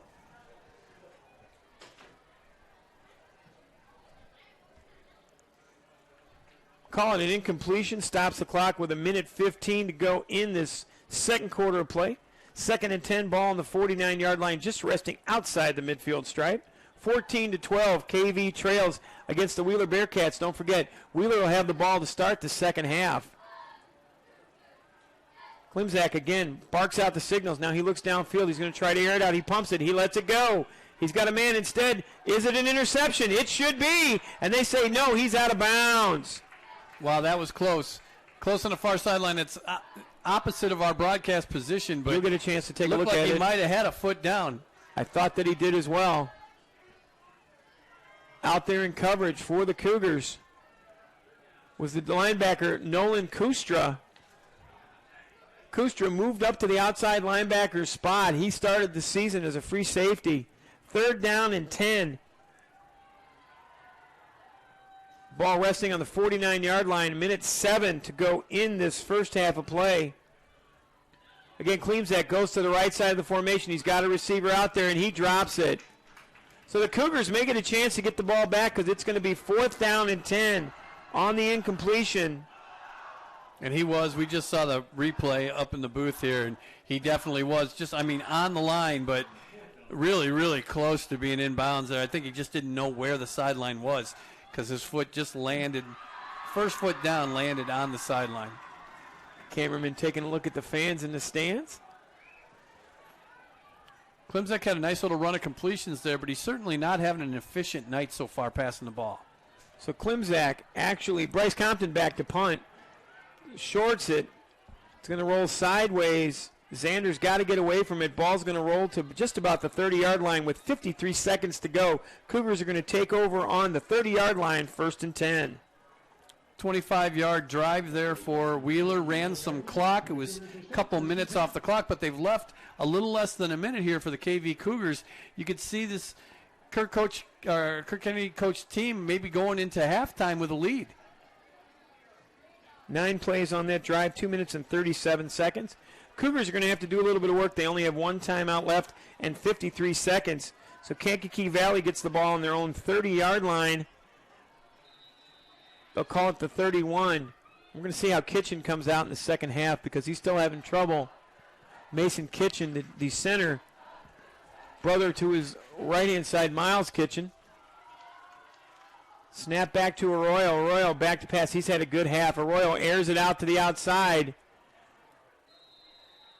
Couldn't make the connection out there. It looked like it was intended for Xander. Well, and he ran just kind of a little dragger out to the outside. And right there, Arroyo had a wide receiver busting wide open down the middle of the field.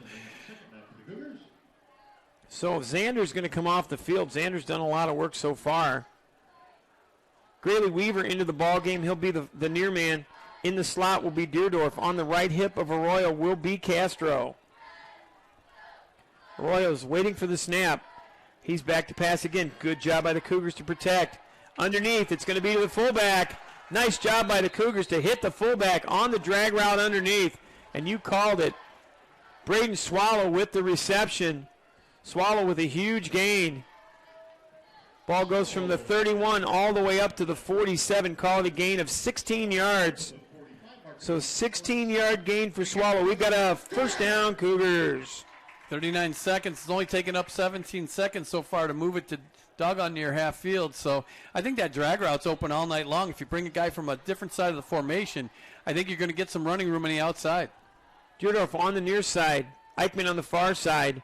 Now they go to that side of the strong side of the formation. Arroyo goes back the other way. Arroyo's going to air it out. Yep. He's not past the line of scrimmage. He's got Deerdorf. Oh, and it's in and out of his hands. Deerdorf had nothing but green turf in front of him, but he could not hang on. Third time the Cougars have dropped the ball today. And it's not just drops. That's the third time that it hit him wide open and hit him right in the hands. Right there, he had nothing but turf in front of him. That was 6 for the Cougars if he holds on to it. I've done that 100 times. You're wide open, you're thinking glory, and you just forgot to bring the football with you. I've done it myself several times. Yeah, you got to look it in and just got to make sure that you secure the biscuit right there. I'll tell you, Arroyo, I was thinking to myself as he rolled right, he had whatever he wanted if he came back left. That's exactly what happened. 2nd and 10, ball on the 47, clock stopped with 30 seconds to go. Arroyo gets the snap again. It's getting a little foggy here. He airs it out. He's got a man deep. Ball's in the air. Oh, and another Cougar gets in the hands. That time it was for Lane Xander. Xander amongst 4 defenders. He got his hands on the ball first. Just couldn't hang on. And Lane Xander comes up a little limp. Yeah, he's got a little hitch in his giddy up as well. I will tell you this. That ball was right in his hands, too. He just couldn't elevate at the point. You know, he couldn't high point the ball right there when the ball arrived. But I'll tell you something. Arroyo has incompletions on his record right now that he could sue for non-support. It's too bad we're not doing a game with a lawyer. 3rd down and 10, ball on the 47-yard line. Second quarter of play, 22 seconds to go. Arroyo moves Marco Castro to his left. Cougars have got slot receivers on the right. Here comes the blitz. Arroyo's got all kinds of time. He goes deep again, but he's going too deep. It's going to be intercepted by Compton. Compton's got the ball at the 15. He's at the 20, 25, 30. Don't leave him open field. Compton gets all the way back to the 37-yard line on the interception return. Tackle's going to be made by 65. Give that tackle to Mason Kitchen. Kitchen gets the stop, but it's an interception from Compton. So Compton gets the ball with 9 seconds to go. It looks like the Wheeler Bearcats are going to go into the half with a 2-point lead. Don't forget our halftime report brought to us by Route 1 Chevy. We'll be talking about the halftime statistics. We'll give you the drive summary. Drive summary brought to us by Hamster Group. We'll also be bringing our top and ink statistics at halftime. Join us here at the half. Kankakee Valley trailing 14-12. Kleemzak might try to go deep and at least get a penalty on the Cougars. Ball snapped back to Kleemzak. Instead, it's an inside handoff. Runners into the secondary. Give him a gain of 6, but that's how the half is going to end. And with a 6-yard gain at the half, Kankakee Valley Cougars trail at the half by a score of 14-12. Take a 2-minute timeout. When we come back, we'll have our halftime report. KV trails at home at the half, 14-12, here on Regional Radio Sports. Every day, people turn to their local Family Express store to fuel up and find what they're looking for. They enjoy their fuel for the day, fuel for their vehicle, even Grandma grabs some fuel for the grandkids before she gives them back to Mom and Dad. But what gives us all a little extra fuel? Saving money. And Family Express is helping you do just that with FE Perks. FE Perks is a rewards program helping you save money on fuel by purchasing everyday items. When you buy perked items like a pop or soda, depending on where you hail from, and a snack, items add up to even more savings. You save at least 3 cents off fuel every time you use FE Perks. Pick up your Family Express Perks card, register and get exclusive access to club cards, coupons, and free items in store. Download the app or sign up with your phone number for FE Perks by heading over to FamilyExpress.com.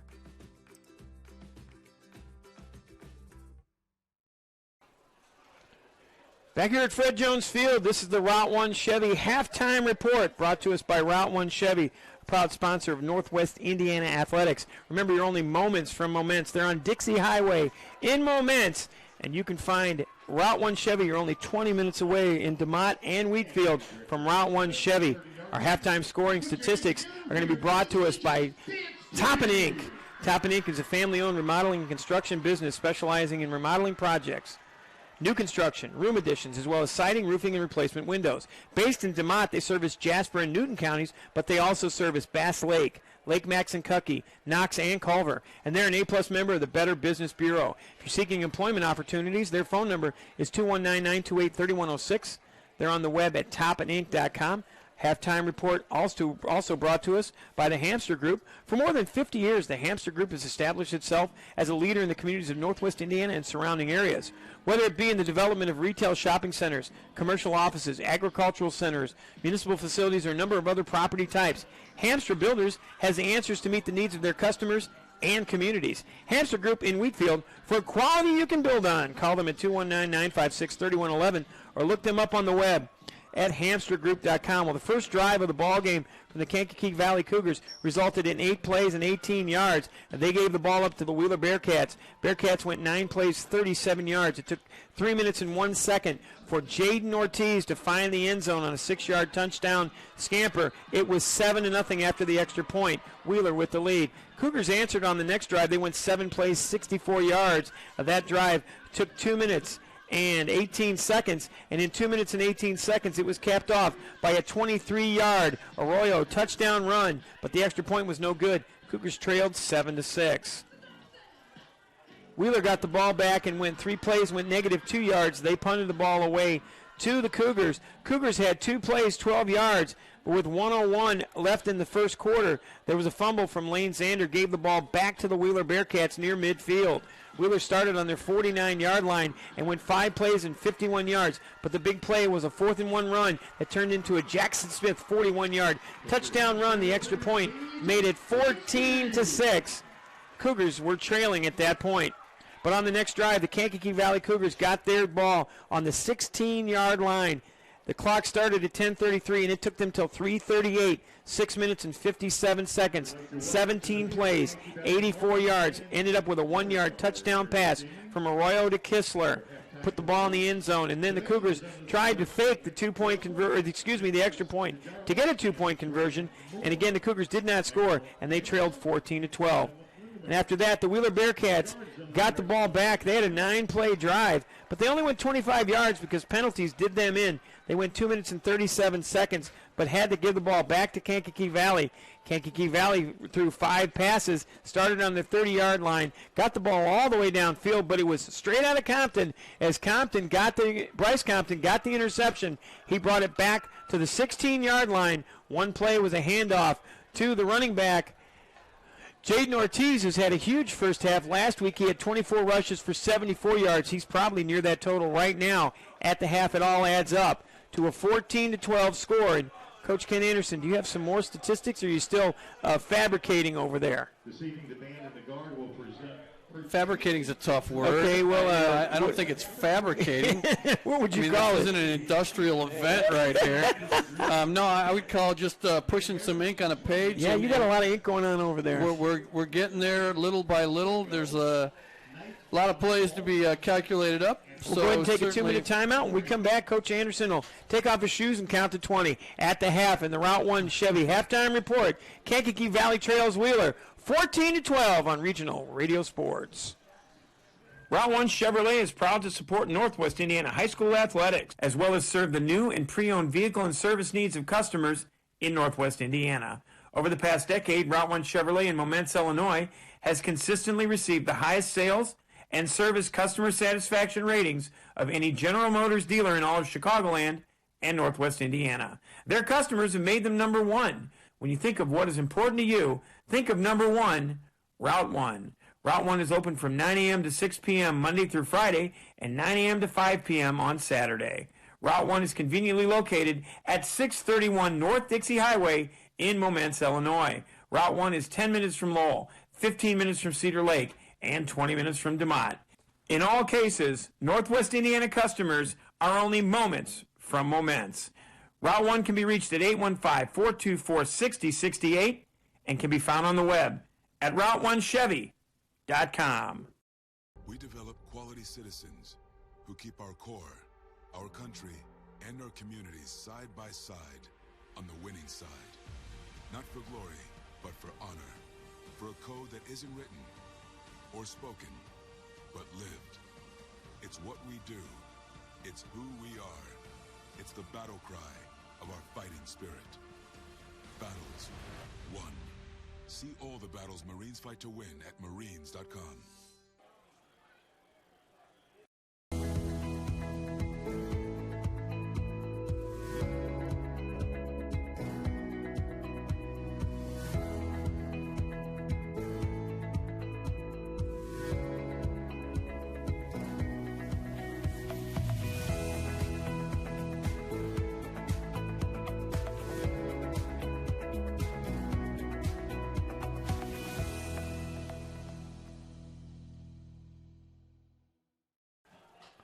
Our look at the KV Marching Cougars brought to you by Qubit Networks. In a world where cybersecurity is increasingly important, it's crucial to be equipped with the right tools to keep your digital assets and network environments safe. Look no further than to Qubit Networks. Located at 103 Polk Street in LaPorte, Qubit Networks is focused on creating an atmosphere of selfless service to your technology needs.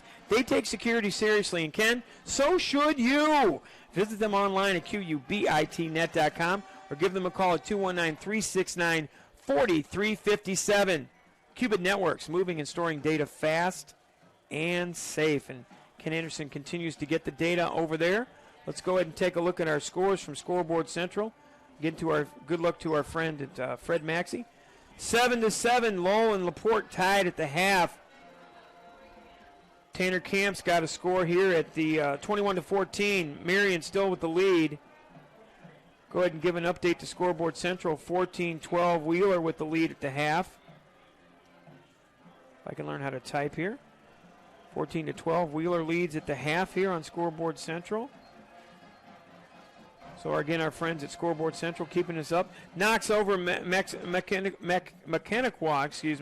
8-6 at the half. Easy for you to say. Exactly. Hey, listen, I learned how to say Brebeuf Jesuit. I'm pretty happy about that. LaVille 20-16 over Triton. Concord with a 14-7 lead over Jimtown. Bremen over South Bend, Washington, a school that's now been taken off of Kankakee Valley's schedule. 34-7. Northwood is 28-0 over Portage. Crown Point's leading Taft 14-7. West Central 52-0 over Lake Station at the half. Griffith 14-7 over Munster in the second quarter. Boone with an 18-6 lead over Clay.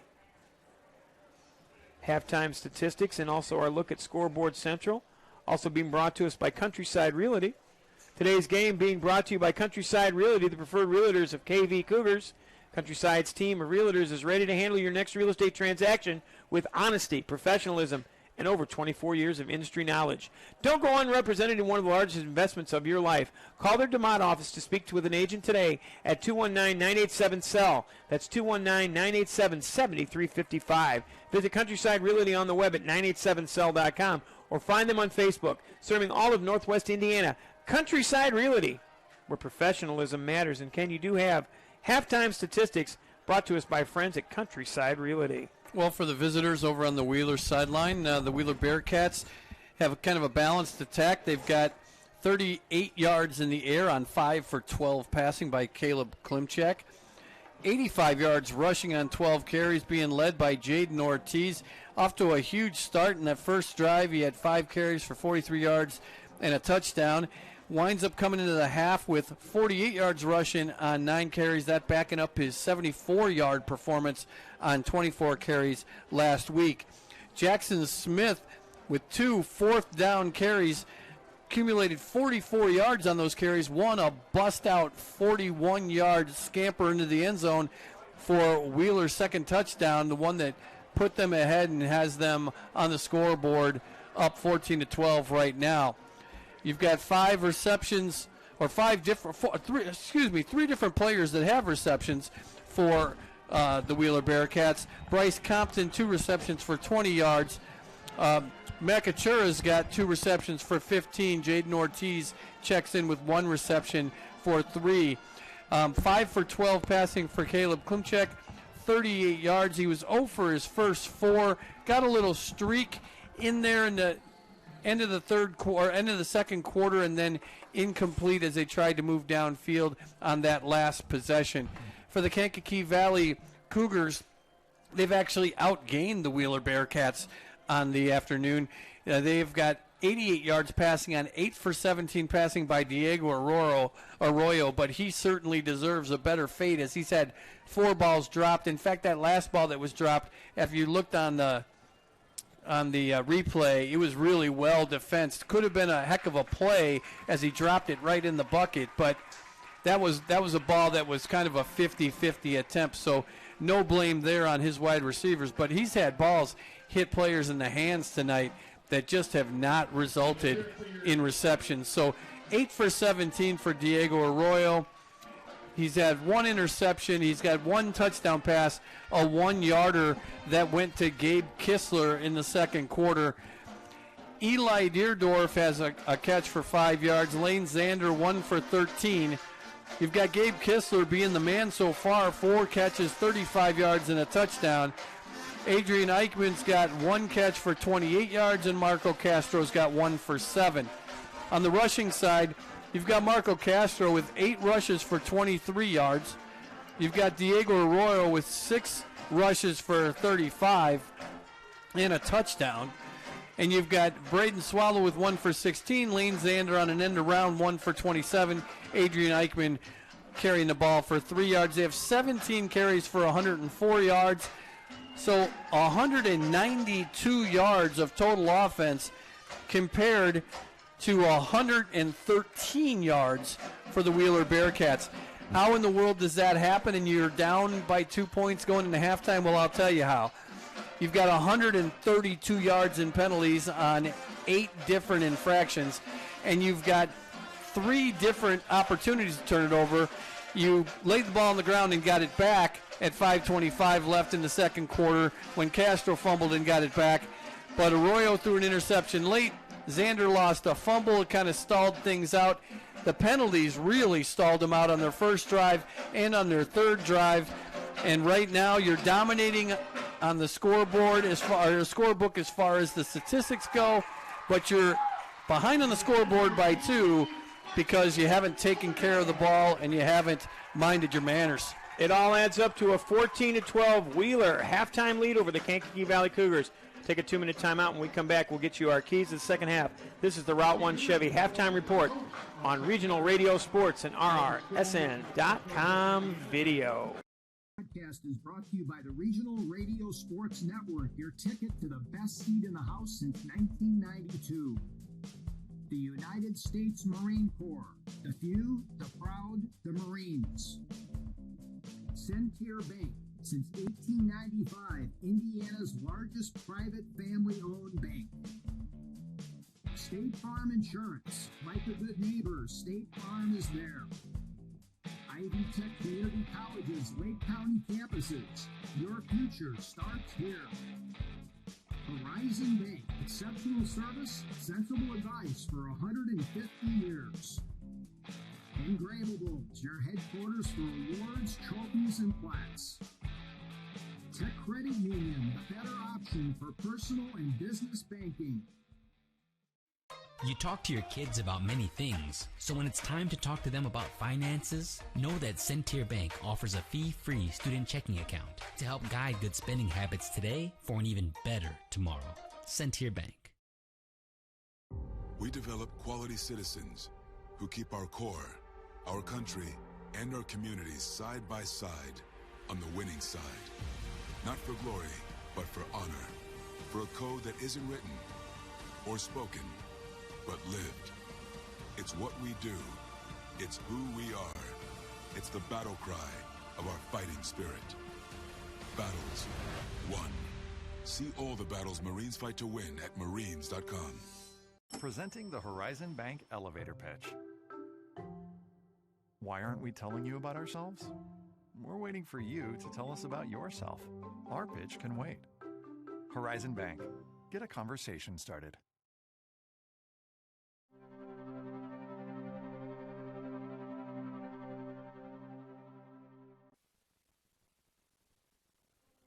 Hi, this is Paul Condry of the Regional Radio Sports Network. That may be my professional title, but did you know that I'm also the son of a U.S. Navy World War II veteran and a proud father of a United States Marine? Let me share with you something very close to my heart. It's called the Semper Fi Fund, and its program America's Fund, which provides immediate lifetime support for post-9/11 wounded, critically ill, and injured members of the U.S. Armed Forces, veterans, and their families to ease recovery and transition back home to their communities. The Semper Fi Fund, serving those who preserve our freedom. The basic idea that drives these efforts is simple. For as much as our heroes have sacrificed, they deserve the best care and support available in their hour of need, whenever it may occur. The Semper Fi Fund, a 4-star charity and an A+ rating, has served over 16,000 members since 2004. The Semper Fi Fund, serving those who preserve our freedom. For more information, visit them online at www.semperfifund.org.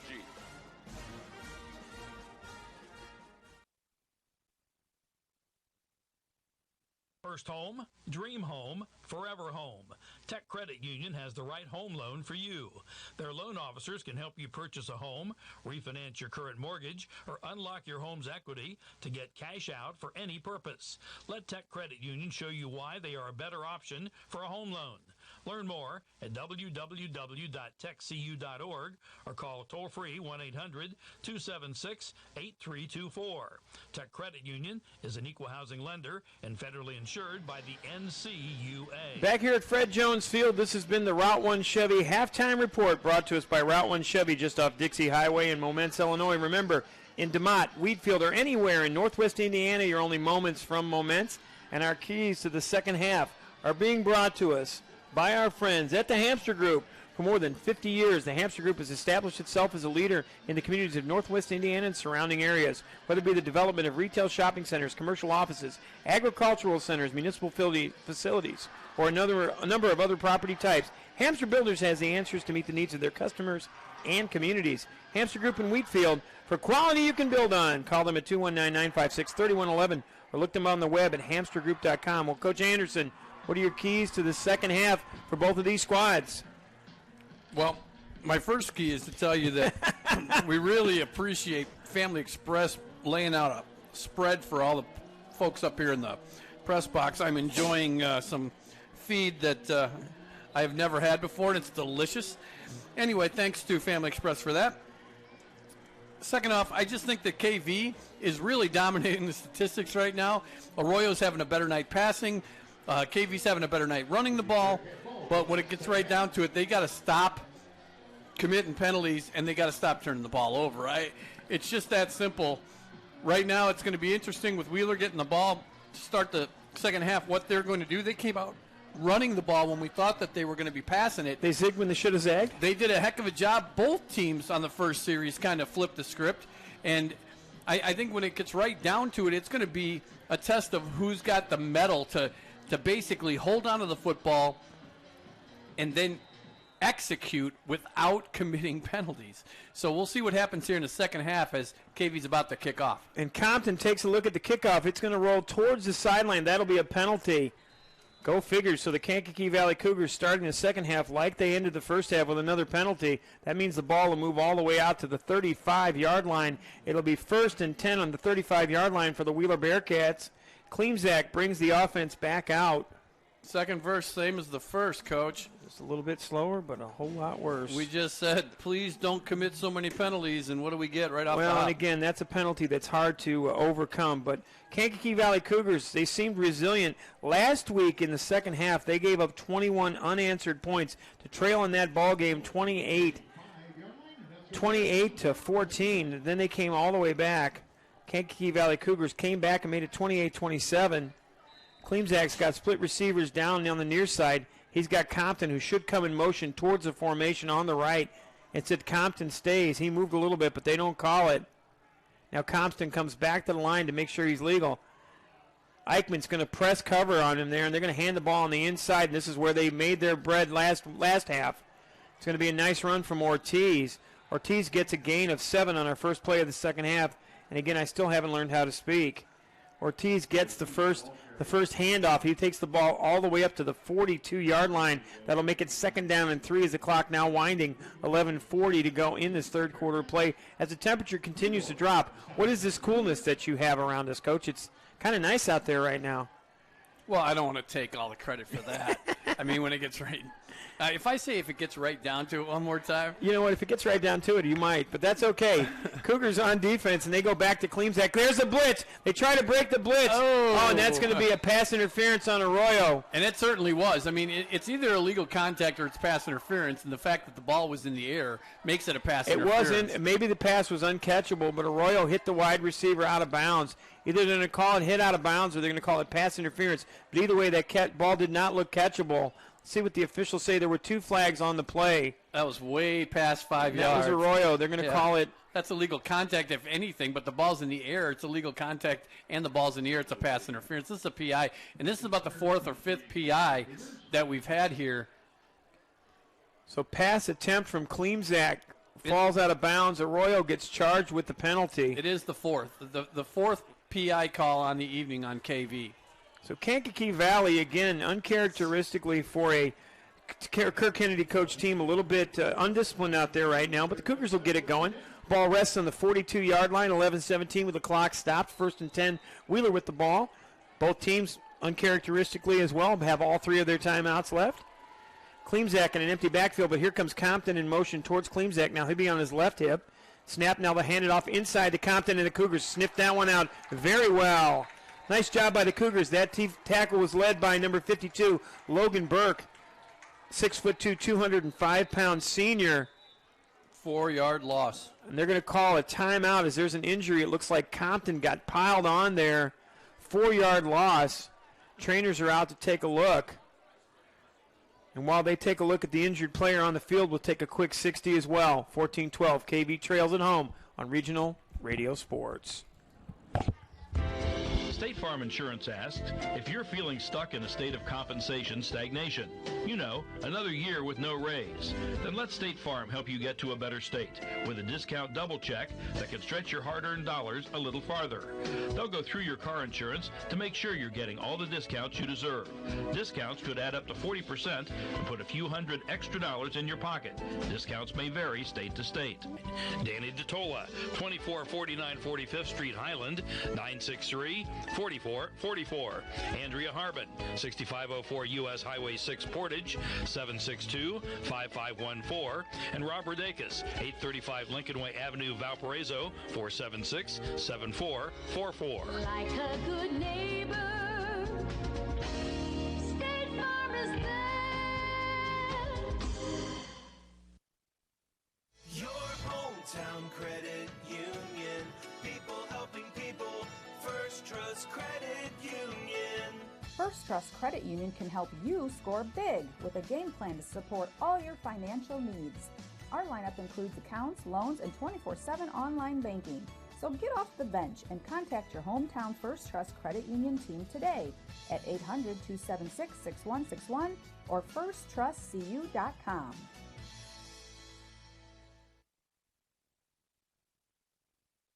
Route 1 Chevrolet is proud to support Northwest Indiana high school athletics, as well as serve the new and pre-owned vehicle and service needs of customers in Northwest Indiana. Over the past decade, Route 1 Chevrolet in Momence, Illinois, has consistently received the highest sales and service customer satisfaction ratings of any General Motors dealer in all of Chicagoland and Northwest Indiana. Their customers have made them number one. When you think of what is important to you, think of number one, Route 1. Route 1 is open from 9 a.m. to 6 p.m. Monday through Friday and 9 a.m. to 5 p.m. on Saturday. Route 1 is conveniently located at 631 North Dixie Highway in Momence, Illinois. Route 1 is 10 minutes from Lowell, 15 minutes from Cedar Lake, and 20 minutes from DeMotte. In all cases, Northwest Indiana customers are only moments from Momence. Route 1 can be reached at 815-424-6068 and can be found on the web at Route1Chevy.com. Good to see Bryce Compton take a slow walk to the sideline. He went off under his own power. 11:05 to go in the second quarter play. Second down and 14 after the loss. Klimzak barking out the signals. He's got Ortiz right on his hip. So Ortiz, look for the handoff inside. They do give it to Ortiz. Ortiz fighting his way forward. He might have got a gain of 1. Give a gain of 1 to Ortiz. And he picked up right where he left off last week. They had Jacob Piazza listed as the starter, but I think Jaden Ortiz was actually the starting running back for this ball game, Coach Anderson, because last week Ortiz, 24 rushes, 74 yards. How many did he have at the half for Ortiz? Ortiz had 48 yards at halftime. Yep, absolutely. So Ortiz picking up right where he left off last week. So yeah, averaging over 5 yards a carry. So now it's going to be third down. It looks like 13 yards to go. Scoreboard isn't correct, so 3rd and 13. Klimzak goes to the outside to the slot. They get a reception out there, but a nice job by the Cougars to pick up that blitz. Loss of 3. Give it a loss of 3 and give the tackle to Kustra. Good job from Kustra as Vidical got the reception, but Kustra got the stop. It's going to be a loss of 3. Passing game for this Wheeler Bearcat squad is going in reverse right now. You know, I've gone in reverse a lot of times, too. I was driving back to the office. 4th and 15, ball's going to be resting on the 47-yard line of the Kankakee Valley Cougars. And so back to punt will be Vidical. Vidical is the punter for the Bryce Compton would be the punter. Compton out of the ball game. Let's see. They've got Vidical back to punt. He's also their kicker. So Vidical gets it end over end. There's a flag. Nice job by Vidical with a little line drive. Xander's going to have a chance to return it. Xander looking for the lane outside. Xander at the 30. He's at the 25. Xander breaks contain. He's at the 40. He's at the 50. Xander's still on his feet. He's past midfield. Let's see what the flag is. Xander gets the ball down to the 44-yard line. Let's see what the penalty flag is going to be. They're talking to Kirk Kennedy. KV's sidelines looks like it was offside on KV. Kirk Kennedy with his hands on his hips, and he's very frustrated. Well, they're sending out the offense, though. They're going to call it illegal procedure, and it's on Wheeler. That's declined. So it's a great return from Lane Xander. The result of the play puts the Cougars into Wheeler territory, and again, it's a Lane Xander sighting. Nice job by Lane Xander. He's helped out all season long on special teams. Well, he busted it out to the outside around the 28-yard line. He got the ball all the way to the 47. Yeah, they didn't find him for another 25 yards. So 9:14 is the start time, which means Wheeler Bearcats went 2 minutes and 36 seconds on their last drive. Jackson Smith, who busted that 4th down play for a long touchdown on that tackle, came up gimpy on the field. Now Arroyo keeping the ball inside. Oh, and it's a lot of contact. Arroyo gets a gain of 6, but he paid the price. Arroyo with little helmet-to-helmet contact on the first play of that drive. Give him a gain of actually 7. Arroyo gets a gain of 7. It'll be 2nd down and 3 yards to go. Ball moves forward. It's directly on the 40-yard line. 2nd and 3, ball on the 40. 8:50 to go in our third quarter of play. Hope to see a return to the ball game, hopefully from Mr. Compton. Hopefully he's okay. Now Arroyo's going to bark out the signals as Castro goes to the right side of the formation. Again, Arroyo back to pass. He's got a man wide open. That's Kistler. Excuse me. That's Deerdorf. Deerdorf across the 30. He's down to the 27. So give Deerdorf a gain of 10 yards. And Deerdorf gets down as Mike Coffer says, first down Cougars. Ball started on the 47-yard line. Cougars on the move. Let's see if they can do to Wheeler what happened to them last week in Rensselaer. 8 minutes and 20 seconds to go in our third quarter of play. 14-12. Cougars trail, but they are on the move. Here's the snap. Instead, it's that inside handoff. Nice job by Arroyo for the read option. He punches the ball all the way down to the 25. Give him a gain of 4. Arroyo's had a good job. He's done a good job on the ground as well as the air, Coach Anderson. Oh, he's doing a nice job running this offense. KV's dominated on the statistics. I mean, they're 192 yards to 123 at halftime.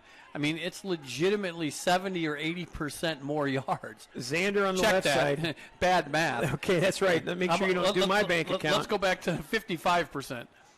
Now they're going to flip it to Xander. This is the play that worked last time. The Seals on the outside. Xander fights his way forward, gets to the 22. Xander might have enough for the first down. He does. Give a first down to Lane Xander. Excuse me, I apologize. Xander down to the 24-yard line. Picked up 3. Actually strung out in defense pretty well there by the Bearcats. They'll call that a pass because they flipped it to Xander. Another completion for Arroyo. Arroyo's got to get some completions that way. Some of the things he's been throwing downfield have been just flat drops. Exactly. So we update Scoreboard Central, and they hand it off inside. Now it's to Swallows. Swallows up yardage. He's got a first down as he gets all the way down to the 15-yard line. Good job by Swallow. Give him a gain of 8. Clock continues to run, 6:52. It's a first down, Cougars. KV's got to feel confident if they clean it up and don't put it on the ground that they're going to score some points here in the second half. Indianapolis Cathedral Prep 47-0 over Bowman. West Noble 20-12 over Wawasee. Arroyo barking out the signals. Columbia City 42-14 over Plymouth. Handoff inside to Swallow. Swallow went nowhere. They swallowed him up, call it a loss of 2. They're trying to get Swallow involved. Concord with a 27-10 victory over Jimtown. LaPorte now with a 20-7 lead over LaPorte on the road. Over Michigan City? At LaPorte. Or LaPorte's playing who? LaPorte's playing against RDP. Oh, against Lowell. Yes, sir. Still Marion 21-14 over Culver Academy. Penn 28-7 over Mishawaka in the Battle of Mishawaka. Team from Osceola taking care of business every day. Arroyo's got time if he wants to get rid of it. He throws it up for grabs, and it's received. Touchdown! Touchdown, Lane Xander! 17 yards. Cougars take the lead. Well, you really got to like Arroyo's patience right there. Rolling to his left, throwing right. And now we've got a conversation, a little bit of laundry on the field. This one might be coming back. Doesn't look like it, as Arroyo's already signaling touchdown and celebrating. 53-yard drive for the Cougars. It only took 7 plays. 53 yards. 28 yards through the air as Arroyo goes 3 for 3 on this possession. 3 minutes and 26 seconds on the drive. Arroyo gets his second touchdown pass to Lane Xander. Cougars have got a 4-point lead. So let's see what's going to happen with the Cougars. I think they're going to take the penalty and go halfway up. They're going to try to go for 2 and get it to a 20-14 lead. Arroyo with his hands in a little pocket behind. He's got Castro on his right hip. Castro's had a good ball game defensively, although he's been bottled up on offense. But not in the pocket that he's got his hands in, right? He's on his hip. Yeah, that's right. Not in that little thing in the pocket. I don't want people getting confused here. Snap to Arroyo as soon as we go ahead and wax poetic here. Cougars trying to go for 2. Arroyo takes a look outside. He's got Deerdorf. Deerdorf fights off the defender, dives for the pylon. It's good! Give Deerdorf the effort and give him the 2-point conversion. Cougars extend their lead to 20-14. Take a 60-second timeout. Cougars with the lead. They'll be kicking off when we come back on Regional Radio Sports.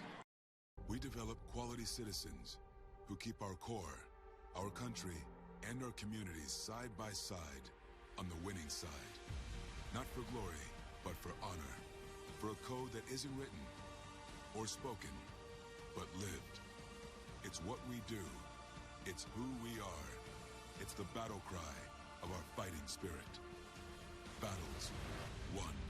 See all the battles Marines fight to win at marines.com. Just a matter of time before the Kankakee Valley Cougars fought their way back. Statistically, they've been dominating this ballgame, but unfortunately they've made a bunch of errors that have kept them, the Wheeler Bearcats, in this ballgame. But the Wheeler Bearcats started out with, as this was flipped the script, Wheeler Bearcats started out with Jaden Ortiz grinding up yardage.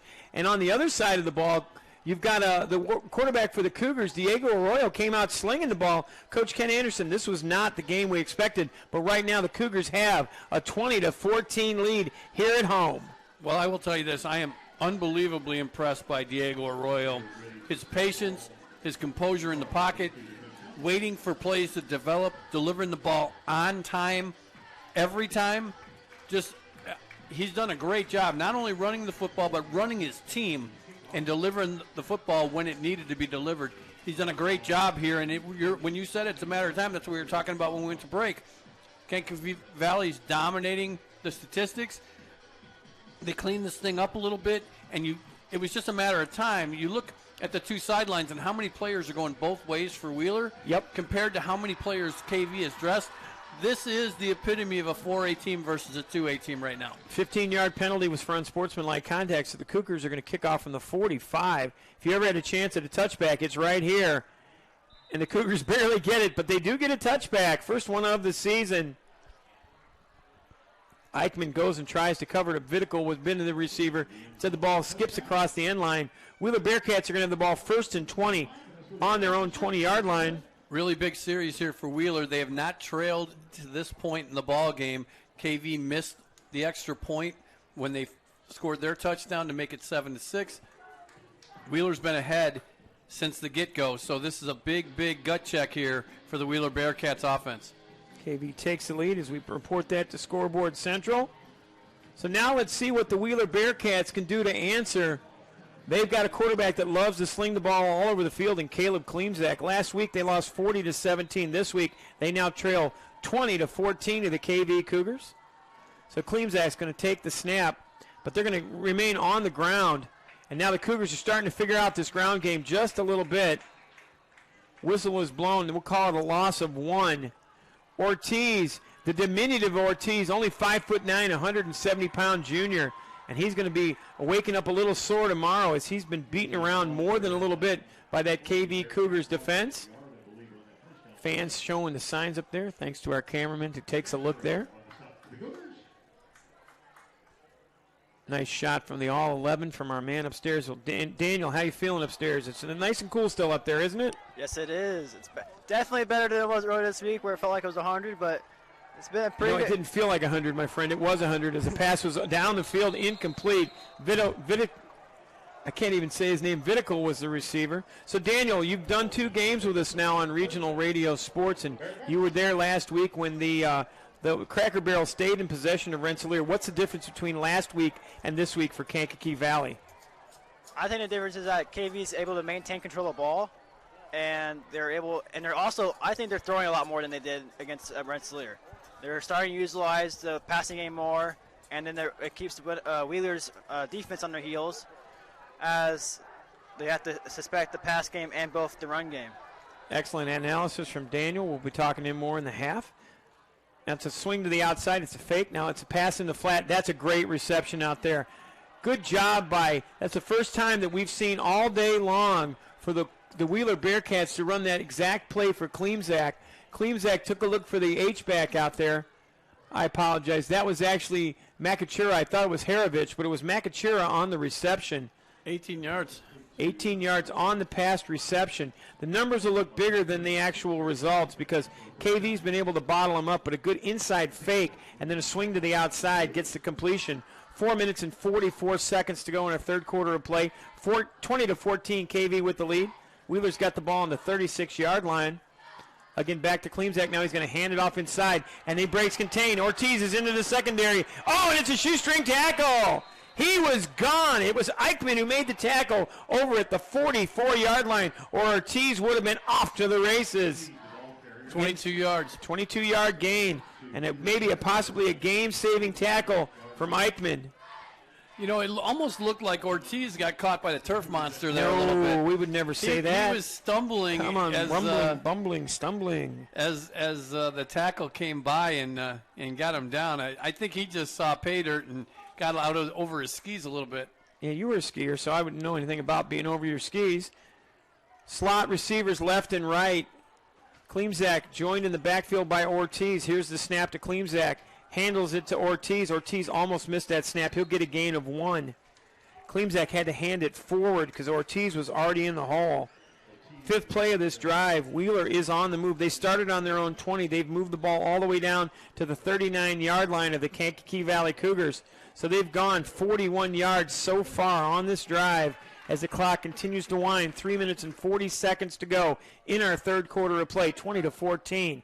KV with the lead. Fast-moving third quarter, ball being kept on the ground and receptions being hauled in. Not a lot of penalties or incomplete passes. Keep up at this pace, I'll be able to get my Family Express pizza a lot sooner as the ball's over the head of the intended receiver, and that was Makachura.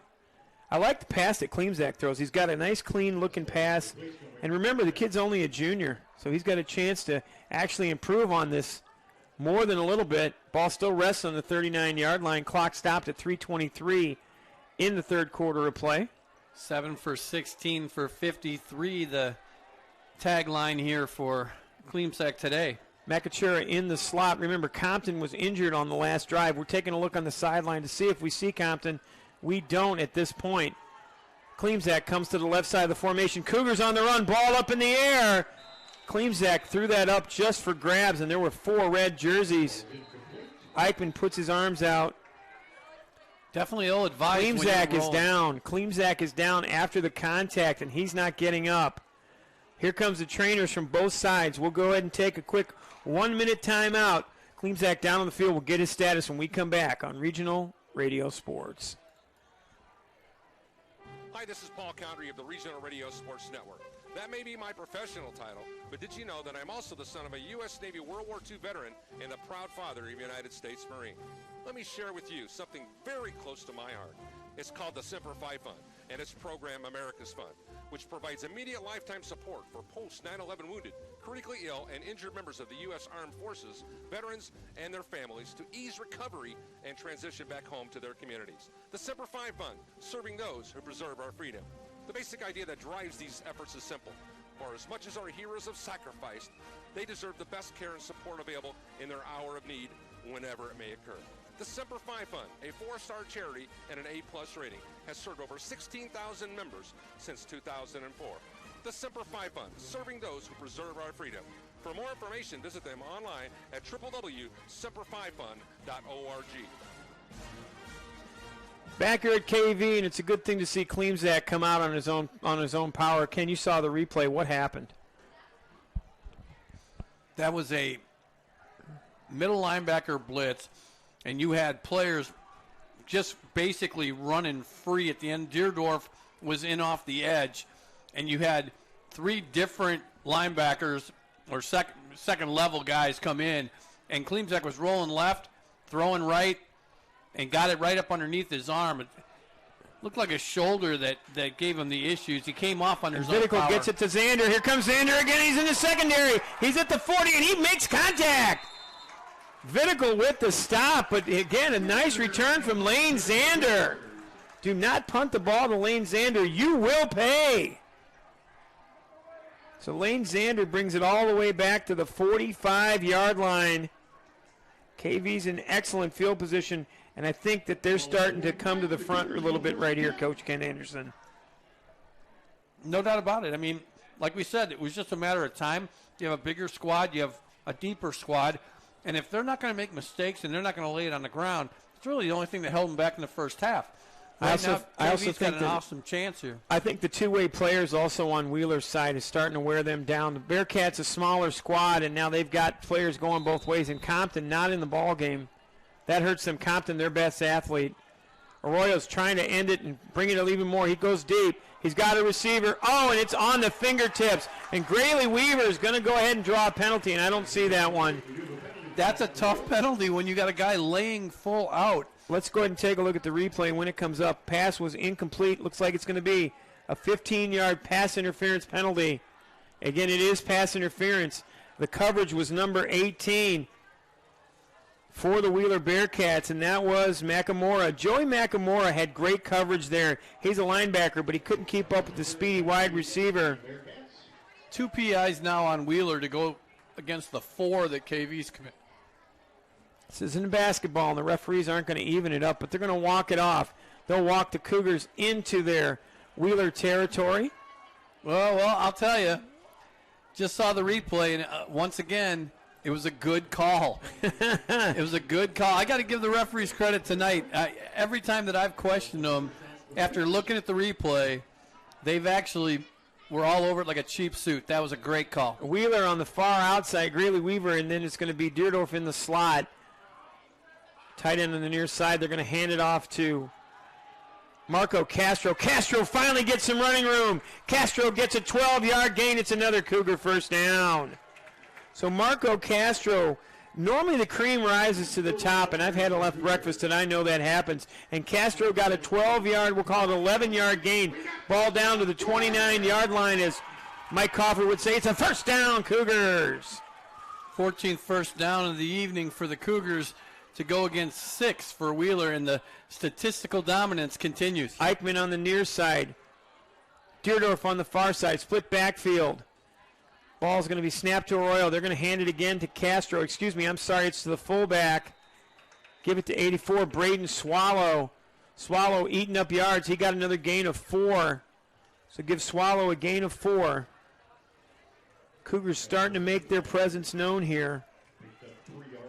Started this drive on the 45-yard line. Clock winding down towards 2 minutes. Cougars have wasted a minute so far off the clock, and they're moving very well on this drive.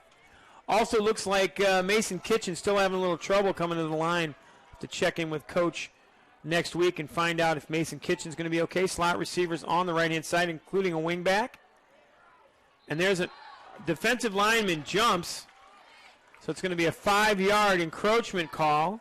There's the signal from the official. Moves the Cougars closer to the first down marker. Now it'll be 2nd down and 2. Ball will be moved to the 21-yard line just outside the Family Express red zone. Family Express on the web at FamilyExpress.com, and you can also go and get their food at Craven's to order.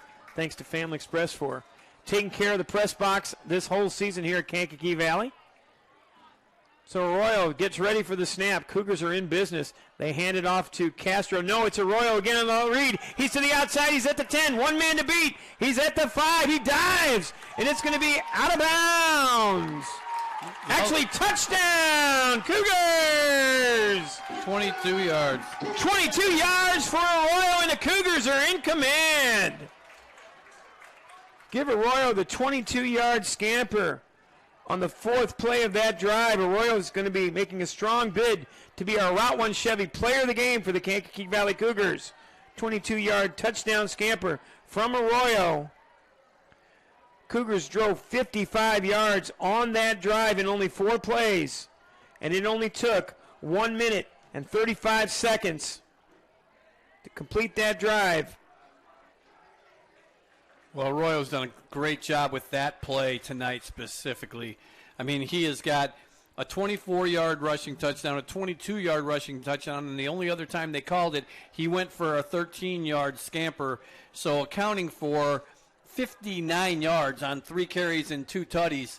Just a great job by Arroyo to not only run the play, but be patient enough to pop it outside and then be strong enough to bully his way the last 3 yards into the end zone. And, you know, normally people don't like a bully, but in this case, I'm sure the Kankakee Valley Cougars enjoy the fact that Arroyo put in the end zone.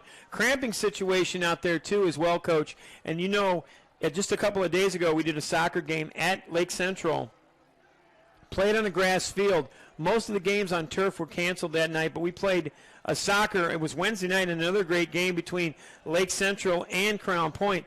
Crown Point Bulldogs weren't supposed to be in that ball game. Instead, it was 1-1 in an overtime shootout where Lake Central prevailed. They're now 4-0 in soccer. We've got another game tomorrow morning as we've got these Kankakee Valley Cougars traveling to play Maryville. That game will be on at 11 o'clock Central Time. Will be our pregame kickoff at about 11:30, so it'll be brunch time here. Coming off the field for the Wheeler Bearcats under his own power, Jackson Smith, who's had a heck of a ball game. Smith cramping up. Cougars get the touchdown. Looks like they're going to go for 2 and try to extend this lead to a 2-score ball game, 26-14. Again, Arroyo with the touchdown, 22 yards from there. Touchdown to Lane Zander. Lane Zander with a touchdown earlier, so the Cougars have gone in the second half, and they've got 12 unanswered points, and they're trying to make it 14 as Arroyo looks for the snap. Snap back to Arroyo. Arroyo coming to the right side of the formation, gets rid of it, gets it to the outside, and there's Braden Swallow, and they're going to say he didn't get the cone. If he was a Dairy Queen, he wouldn't have gotten the cone. It was a completion. Zander got it out there, outside to the receiver, but incomplete is the call. So the score remains 26-14. We'll take a quick 60-second timeout. When we come back, we'll have the kickoff. Cougars are in command in the second half, 26-14 our score on Regional Radio Sports.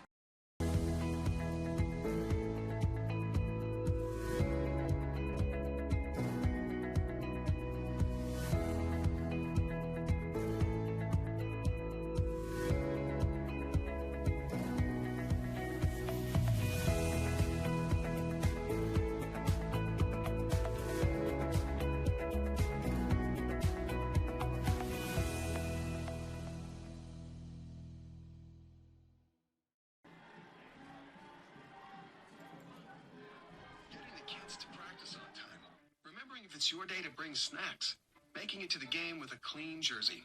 Why are simple things sometimes so complicated? Thankfully, with Auto Owners, insurance doesn't have to be one of them.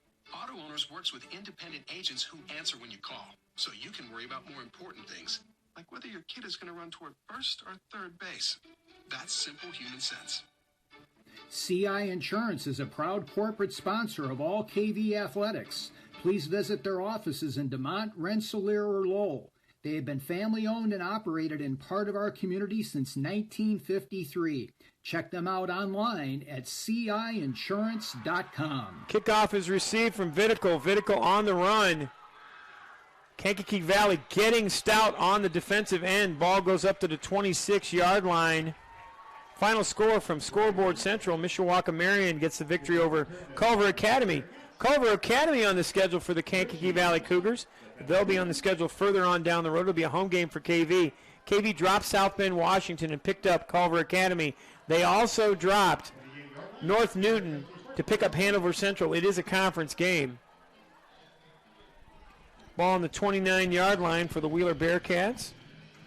$1:25 to go in our third quarter of play. So glad you could join us here on Regional Radio Sports Network. Don't forget, this game will be archived on the IHSAA Champions Network. Presented by Indiana Farm Bureau Insurance. They remind you to stop knocking on wood. Another handoff inside, and the Cougars have figured this one out. They tried to hand the ball to Ortiz. Ortiz was like in Vegas when the table was closed. It was no dice. He lost one. Haven't been to Vegas in a while. Maybe I have to make a trip out there just to say that I've been. A one-day trip maybe even. Michigan City with a 29-23 lead over Lafayette Jeff in the fourth quarter.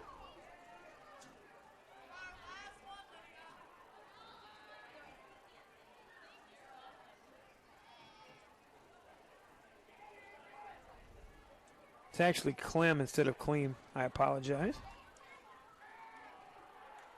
Outside, and there's a pass. Nice job by the Cougars to get an open field tackle. That was to the H-back. Wide receiver on that one was Harovich with Xavier Harovich with his first reception. Harovich outside, he's the H-back. So call it a reception, but boy, there was pain after that. So it was a loss of. They're calling it 2. Loss of 2 on that play. But it hurts when you can get a reception and go backwards. That's all he said. I mean, Caleb Kumchek, his stats are going in the wrong direction at this point, even when he completes a pass. I know our good friend Ryan Matthews is watching the game, and at the end of 3 quarters of play, our score is the Kankakee Valley Cougars 26, the Wheeler Bearcats 14. Take a 2-minute timeout or 1-minute timeout. When we come back, we'll have our 4th quarter play. KV in command, 26-14 here on Regional Radio Sports. Program number 6 is the end of a Horizon Bank commercial. Why show the end of our commercial at the beginning of our commercial? We think you'll find Horizon does a lot of things differently than other banks. Horizon Bank. Get a conversation started. Jeff loves his coffee. Raised in the region and values great quality for a great price. Jeff knows Family Express carefully sources its espresso beans from around the world, giving him a high-quality drink that won't bust his wallet. Fresh milk lattes, all-natural flavorings, a perfect cup every time. Family Express, quality espresso made for you. Back here at Kankakee Valley, beginning of the 4th quarter, Kankakee Valley Cougars in a 26-14 lead. And you know, Coach Ken Anderson, last year Ryan Matthews was my regular broadcast partner. He is the author of the Pigskin Project podcast. You can find it on Apple, Spotify, or wherever you find your podcast. He and Ben Hansen do a great job, and every single week they talk about all things football, high school, college, pro football as well. Well, I can tell you this much. Ryan Matthews is going to have a fun day tomorrow. He's now an assistant coach at Bishop Knoll. Guess where they're playing? Lucas Oil Stadium tomorrow in the afternoon. It's high school football. Good luck to the Bishop Knoll Warriors. Snap back to Klimzak. He hands it to the inside. Ortiz fighting his way forward. He gets it past the original line of scrimmage. We'll give him a gain of 3. Ortiz is going to need some Epsom salts and a really warm bath after the end of this one. No kidding. But again, Ryan Matthews, now a defensive backs coach over at Bishop Knoll. BNI, who only won a couple of games, they got a big win their first game of the season. And their new facility is going to be something to behold. They're going to have a really nice – you won a couple sectionals over there for soccer. I know that's true. Back to punt's going to be Vidical. He's taken over for Compton. He's straight out of Compton. Don't punt it to Lane Zander. Oh, that's a great punt. Yeah, it was a great ball punt. Spinning away from Zander. Zander was thinking about it. Now Zander comes up on the ball. Zander says, wait, Zander gets away. Zander's just playing possum right there. Ball rolls all the way down to the 20. That was an excellent punt. Call it 19 plus 30. Call it a 49-yard punt with no return.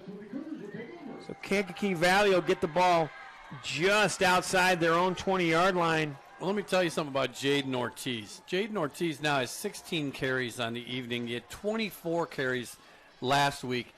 40 carries in the first 2 weeks of the season for this kid, and he is just absolutely taking a beating. So Grayley Weaver is the receiver on the near side. They've got Deerdorf in the slot. Deerdorf is actually the receiver on that missed 2-point conversion. We took a look at the instant replay, and that's what we saw. So now Arroyo's got running backs on either side. He's got Swallow and he's got Castro with him in the backfield. Cougars trying to run the clock with 11:10 to go, almost a high snap. Instead they hand it to Castro. Excuse me, it was Swallow. Swallow still stays on his feet. They can't swallow him up. He fights his way forward for a gain of 7.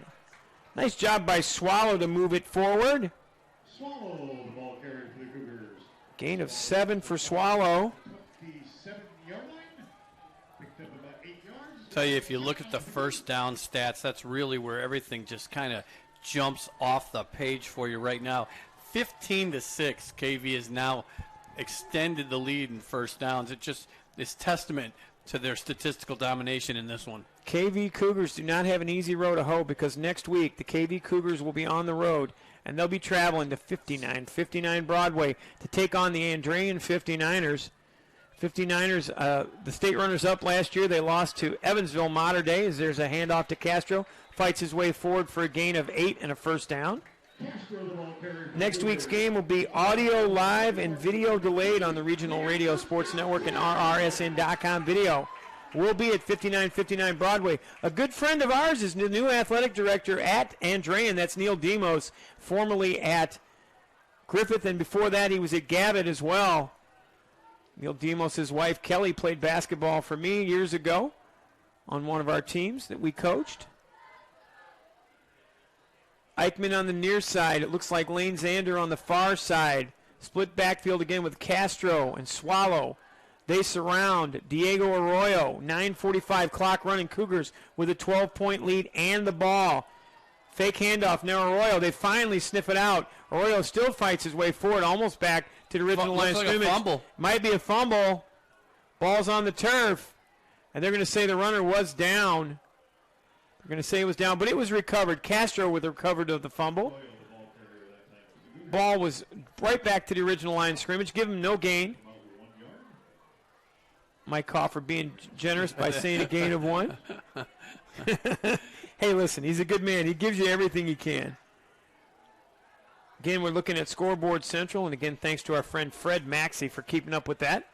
Clock winds towards 9 minutes as there's a slot on the right-hand side. Tight end to the left.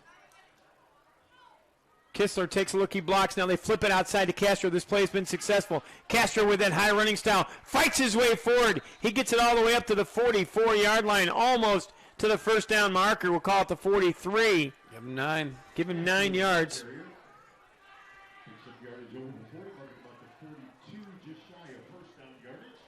Sounds like Mike might be listening to our broadcast because he just said exactly what I said. Ball's just outside the 42-yard line. Cougars need about a yard. That flip to Castro has been the best way for him to get open this season. Zander's on the left-hand side near us. Deerdorf in the slot. Kistler now on the right-hand side of the formation. Again, twins in the backfield. You've got Swallow and Castro. They only need 1 yard. And both players jumped. Who jumped first? The defensive lineman jumped at the exact same time the offensive lineman jumped. So they're going to call tie goes to the runner, but they'll give the penalty to the Cougars. How many is that so far in the Cougars tonight? We are up to 12. 12 penalties for how many yards? 12 penalties now for 157 yards. 157 yards and penalties on the Cougars. They're going to need to clean that up when they go north next week. Right now they have more yards in penalty than Wheeler has in total offense. Definitely dominating on the scoreboard now, the Kankakee Valley Cougars. Last year, they won this game 55-0. Cougars showing their mettle as now they have a man in motion. It's going to be Zander. Zander gets it, and there's a flag. Zander into the outfield. He's into the backfield. Zander, he's not playing baseball. He gets down to the 38-yard line, but it's probably going to be a holding penalty. It's going to come back. Yeah, right. He's got around third base there, Coach. That's right, He man, did a great job. Listen, it's been a long week. Just cut me some slack. Xander gets down to the 38-yard line as we have a lot of fun as Kankakee Valley in the lead. Another penalty on KV here. And that hold takes away that Lane Zander run. Zander's done work all day long, and he's hobbling coming off the field. He should. He's been working really, really hard. A lot of return yardage for Zander as well. It's like Compton. 5'10", 155 pounds, and he is a blur when he gets to the edge. Still working on Jackson Smith on the sideline, it looks like. And I don't see any sign of Compton, so I think Compton, of course, his night is over with. Let's see what happened. Hopefully he's going to be okay, but he's a heck of a ball player. Penalty is 5 yards.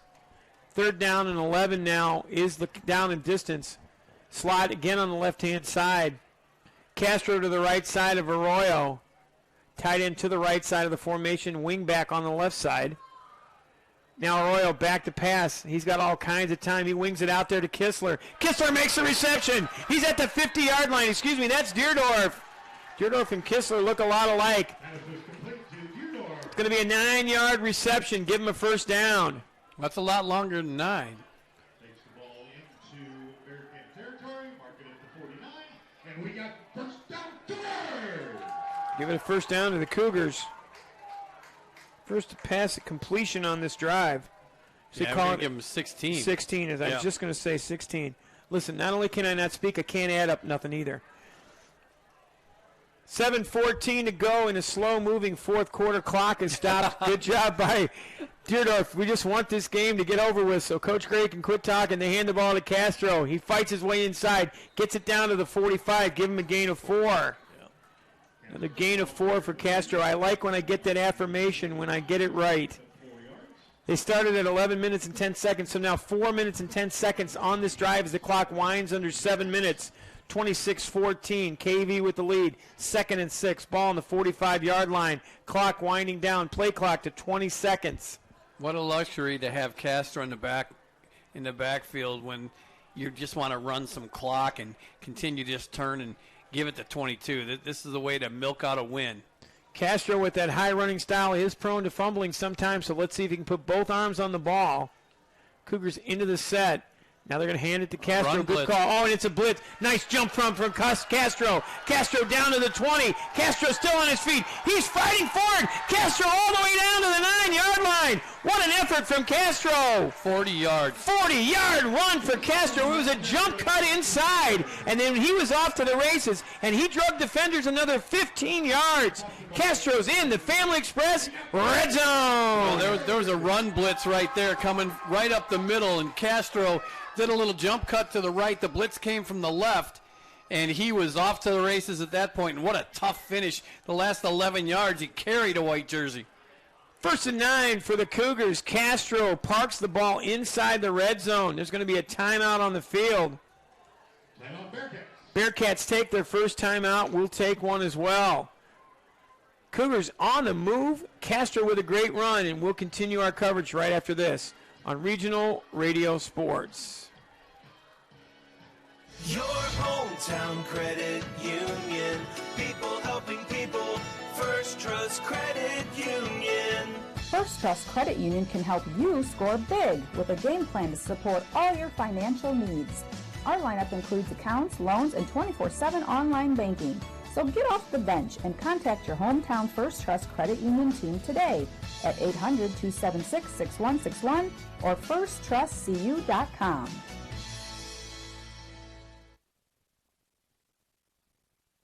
Your future is waiting at Ivy Tech Lake County. From information technology to healthcare, automotive to hospitality, Ivy Tech Lake County has programs designed to get you where you need to be so you're ready for the job you want. They have new classes starting in October, so come in and register today. Call 219-392-3600 or visit ivytech.edu/Lake County and enroll today. Your future begins this fall at Ivy Tech Lake County. Cougars back in business. 1st and goal on the 9-yard line. Play clock runs to 20. Arroyo looks behind as the clock is stopped. Arroyo's handing it to Castro. Castro with a jump cut inside. Castro in the end zone. Touchdown, Cougars. And quite simply, the Cougars are just wearing down the Bearcats. At this point, touchdown Cougars. It could be a lot more than 32. Yeah, there's no doubt about it, and it was just a matter of time. They've cleaned things up. They're not committing as many penalties. They haven't turned it over here in the second half, and this is just basically a team getting worn down. And the Wheeler Bearcats, you look over to their sideline, they've barely got another 11 to run out on the other side of the ball, and the KV Cougars are making their first home game here a success. 8 plays, 80 yards. 5 minutes and 12 seconds. Kick on the way. It's up. And it's good. 33-14. KV in command. We'll take a quick 30-second timeout. When we come back, we'll have more of the fourth quarter play. KV in control, 33-14. Regional Radio Sports.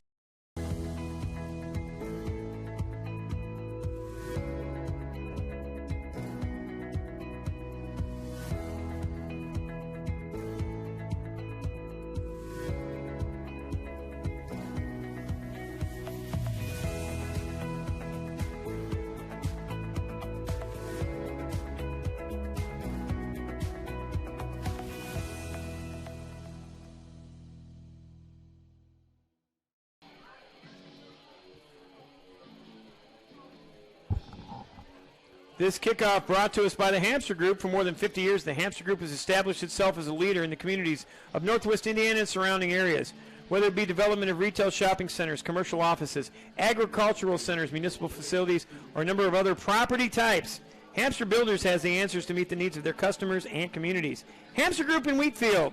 For quality you can build on. Find them at 219-956-3111 or find them on the web. Hamstergroup.com. Kankakee Valley Cougars have dominated the second half. This is the second half they wanted to play last week. As the kickoff is on the way, it's a little squib end over end. It's fielded short. Nice job by the Wheeler Bearcats to bring that kick back. give the return to Marcus Driver, and he drove forward. Give him a gain of about 22 on that return. Takes the ball up to the 39-yard line. Wheeler Bearcats will be in business. 1st and 10.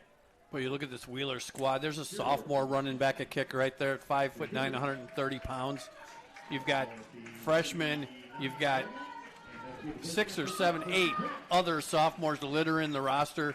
This team's just a year or two away. Yeah, and you know what? Their new facilities, Ken, they said that it's a 2A school, but the facilities they have now in Union Township are second to none. They put, like, the whole field has been taken care of much, much better. As Klimzak's going to hand it off inside. We have a new running back into the ball game. So the handoff's going to be to number 34. Caden McMahon. Caden McMahon. He's a sophomore. 5'5", 160. He's not a football player. He's a fire plug. And that's going to be Klimzak's night, and he deserves a good round of applause and a job well done, young man. Klimzak comes off the field. He's replaced by Logan Fox, who's now the new quarterback for the Bearcats. So they're going young for sure. First rush was handed off to McMahon. Now Fox gets a snap for his first action in varsity football. That's going to be a first down. Nice job by McMahon to get the first down. Fox is coming over to the sideline to get the play. So give McMahon the gain. 2 rushes for McMahon. First gain was 7, second was 4. It's a first down for Wheeler. Now think about this. Logan Fox is a 5'6", 120-pound freshman playing varsity football against a 4A school, and they're acquitting themselves very well. This is the future of the Wheeler Bearcats.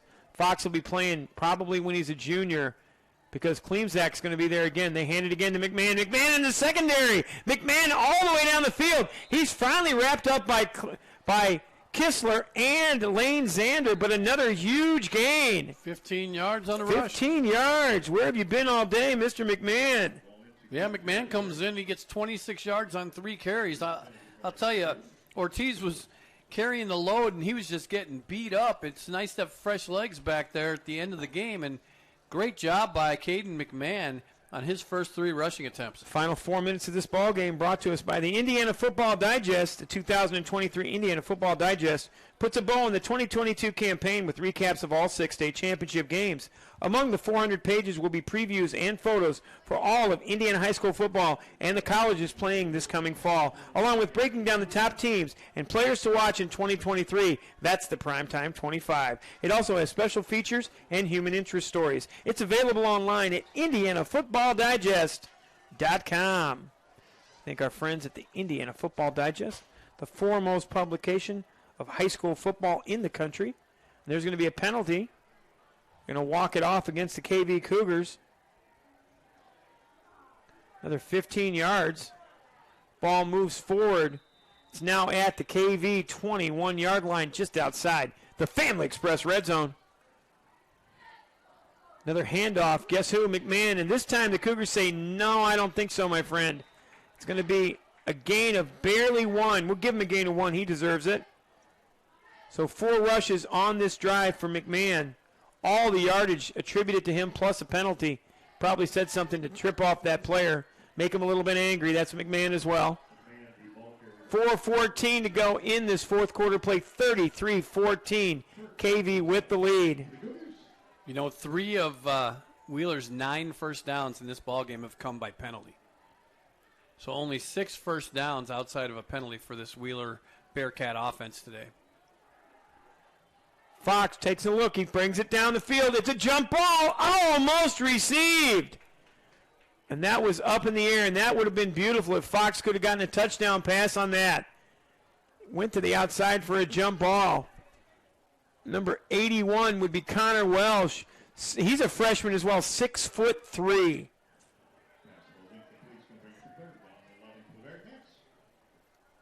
So Connor Welsh on the jump ball. Split out to the far end is going to be Anthony here and another freshman. There's a ton of freshmen on the field. Yeah, JV football game broke out, about halfway through the fourth quarter here. 3 minutes and 50 seconds to go, and you know the future for Wheeler is bright. Remember when Wheeler did not have a football team at all, and then Chip Pettit came in and took over, ran that squad for a few years, and then Chip Pettit moved on to become the principal at Crown Point. Currently, Russ Marsnick Jr., the principal over at Crown Point High School, a good friend of ours from years back. Fox gets the snap, hands it off, and this time the Cougars sniffed it out. Good job by the Cougars to find that rush. Loss of one there for Loss McMahon. of one.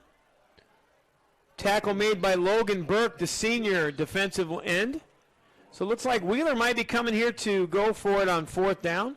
It's going to be 4th down and 13 yards to go. Ball's on the 25-yard line, 5 yards out of the Family Express red zone with 3:22 to go.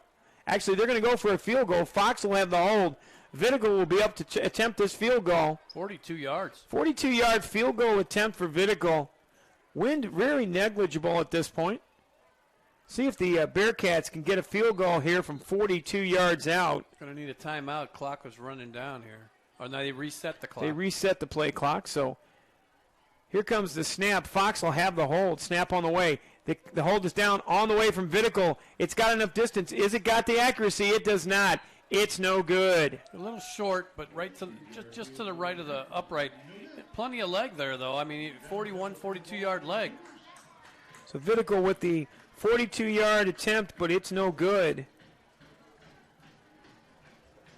So tomorrow, the Bishop Knoll Warriors will be playing an afternoon game at almost at Bankers Life. You know, that'd be arena football. They're playing over at Lucas Oil Stadium down in Indianapolis. The Bishop Knoll Warriors are going to be just that. They're going to be road warriors this entire season, Coach Anderson, because they do not have a home field this year.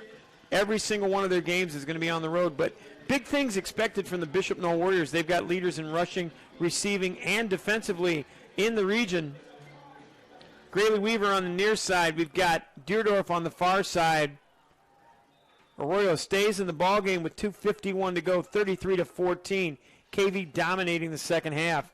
They trailed at the half. They've scored 21 unanswered points. Now another handoff inside to Castro. He fights his way forward for another 7 yards.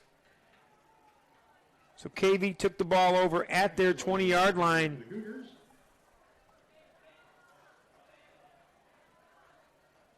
Castro is just grinding it out here in the second half. Marco Castro was a find last year. They had two senior running backs that both got injured, and they started handing the ball to Marco Castro. 863 yards later, Marco Castro had an opportunity to go ahead and do a little bit of playing football, and he did well, trying to become an all-area player if he can. 7 rushes for 84 yards in the second half. He's now over the century mark, 107 yards rushing on 15 carries. Kankakee Valley Cougars are going to take a timeout. We will as well. Just about 2 minutes left in this ball game. Kankakee Valley totally dominating the second half with 21 unanswered points. They lead at the fourth quarter by a score of 33-14 here on Regional Radio Sports. Sports fans, welcome back to Game Time, to pure spirit, to pure sport. Welcome back to high school sports. Fans, I'm IHSAA Commissioner Paul Knighty, and I just want to say, welcome back. This is Game Time. This is Indiana high school sports. This is your IHSAA.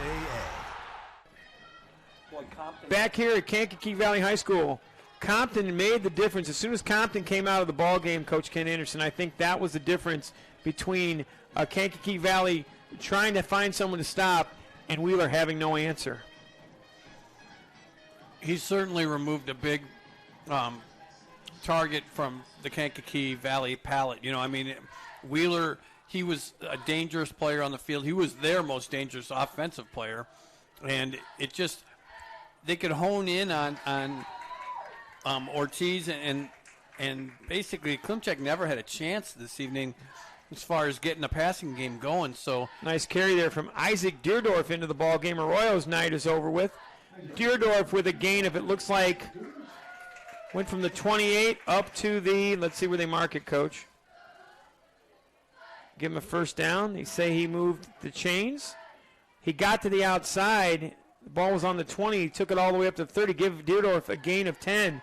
This is another Deerdorf. That's a name you hear a lot here at KV. This would be Isaac Deerdorf. He's a sophomore, 5'7", 160 yards with a 10-yard gain. Deerdorf gives the handoff inside, and you said it, a JV football game has broken out. Handoff was to number 12. That's Austin Parks. Good thing that these kids are getting a chance to play a little bit, Coach. You know, they do the work in practice. They're in there helping on the scout teams. It's a good thing that they get a chance at some real game action. Loss of one. And this game has kind of turned into what we thought it was going to be. Now it's kind of ground and pound by Kankakee Valley in the second half. Don't turn it over.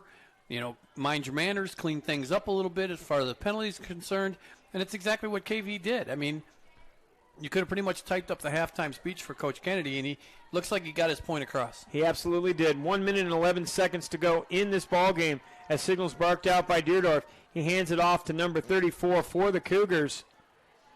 Give the handoff to Brev Whaley, a sophomore, 6 foot, 165 pounds. Coach Kennedy and I had a nice conversation. We talked a little bit about the improvement from the Cougars. You have to walk before you can run, but Coach Kennedy knows what it takes to win a state championship, and he's won almost 200 games. This will be win number 197 in his career. So Coach Kennedy, no stranger to victories. The Cougars are going to improve their record to 1-1 on the season, while Wheeler will drop to 0-2. But the Bearcats played extremely well in the first half. Losing Compton was a big problem for them. 30 seconds to go in the ball game. Again, Deerdorf, the younger Deerdorf, barks out signals. Hands it off on the inside again. Another carry for Brev Whaley. Whaley gets back to the original line of scrimmage, so we'll call it no gain.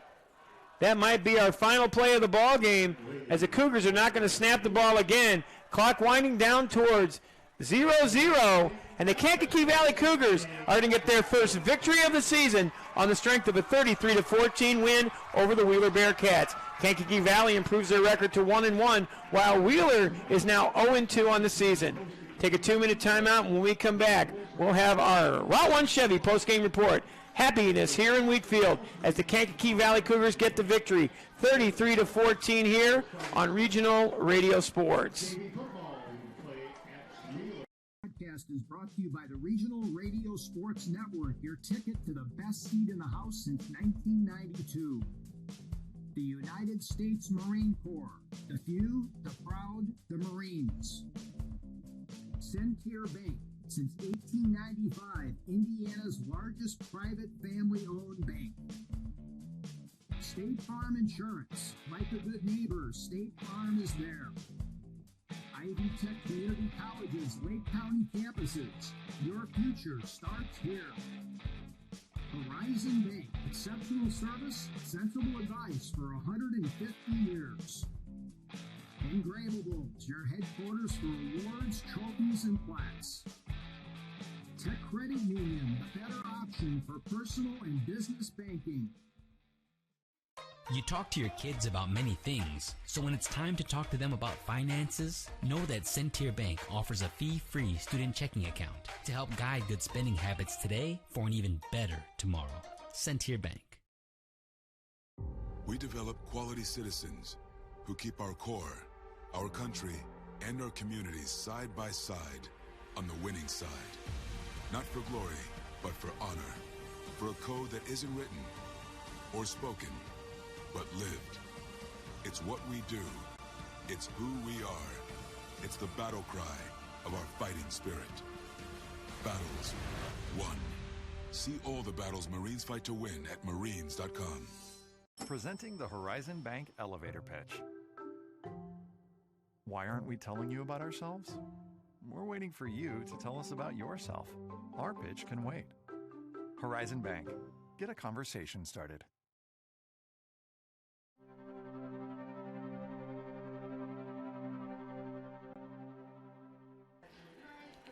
This is the Route 1 Chevy postgame report, brought to you by Route 1 Chevy in Momence, Illinois. Route 1 Chevrolet is proud to support Northwest Indiana High School athletics, as well as serve the new and pre-owned vehicle and service needs of customers in Northwest Indiana. Over the past decade, Route 1 Chevrolet in Momence, Illinois has consistently received the highest sales and service customer satisfaction ratings of any General Motors dealer in all of Chicagoland and Northwest Indiana. Their customers have made them number one, When you think of what is important to you, think of number one, Route 1. Route 1 is open from 9 a.m. to 6 p.m. Monday through Friday and 9 a.m. to 5 p.m. on Saturday.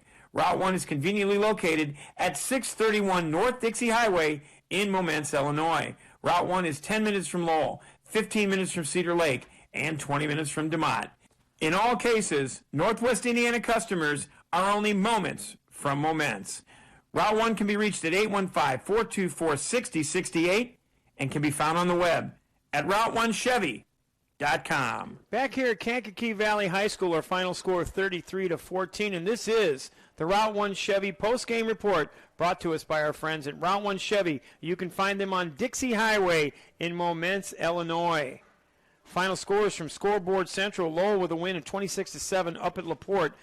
Maryville 31-6 over the Hobart Brickies, thanks to Fred Maxey over there at Scoreboard Central. Kankakee Valley Cougars get the victory, their first one of the season. Give you our scoring summary and our drive chart. Drives in this basketball. I keep saying basketball. I really want basketball to come along. In the football game are being brought to us by our good friends at Toppin Inc. Toppin Inc. is a family-owned remodeling and construction business specializing in remodeling projects, new construction room additions, as well as siding, roofing, and replacement windows. Based in DeMotte, they service Jasper and Newton counties, but they also service Bass Lake, Lake Maxinkuckee, Knox, and Culver. And they're an A-plus member of the Better Business Bureau. If you're seeking employment opportunities, their phone number 219-928-3106, and they're on the web at toppininc.com. First drive of the game was Kankakee Valley going 8 plays and 18 yards, but they gave the ball over to the Wheeler Bearcats. It was 9 plays, 73 yards. It took 3 minutes and 1 second for 6 yards from Jaden Ortiz to find the end zone. The extra point made it 7-0 Wheeler. Kankakee Valley Cougars answered on the next drive. They went 7 plays, 64 yards in 2 minutes and 18 seconds. It was a 23-yard read option touchdown from Diego Arroyo. The extra point was no good. It was 7-6. Wheeler with the lead. Then teams went back and forth. Lane Zander with a fumble after a reception. And after that fumble, Wheeler went for it on the 49-yard line on 4th and 1. And instead, Jackson Smith found the end zone. He went 41 yards for the touchdown on a 5-play, 51-yard drive that took 2 minutes and 20 seconds. Just like that, it was 14-6. And that was the lead for the Wheeler Bearcats. But then the Kankakee Valley Cougars on the ensuing drive came back. 17 plays, 84 yards, a nice drive for them in 6 minutes and 57 seconds. It was a 1-yard touchdown pass from Arroyo to Gabe Kistler. Kistler got the touchdown, but the 2-point conversion was no good, and at the half, Wheeler led this ball game 14-12. But in the second half, it was all Kankakee Valley. The first drive for Wheeler went 2 minutes and 36 seconds. It was a 4-and-out for the Wheeler Bearcats. And then the Kankakee Valley Cougars took over on the 47-yard line. They went 7 plays, 53 yards in 3 minutes and 26 seconds. It was a 17-yard touchdown pass from Diego Arroyo to Zander. The touchdown pass with the conversion gave the Cougars the first lead of the day. They were leading the ball game. The 2-point conversion made it 20-14.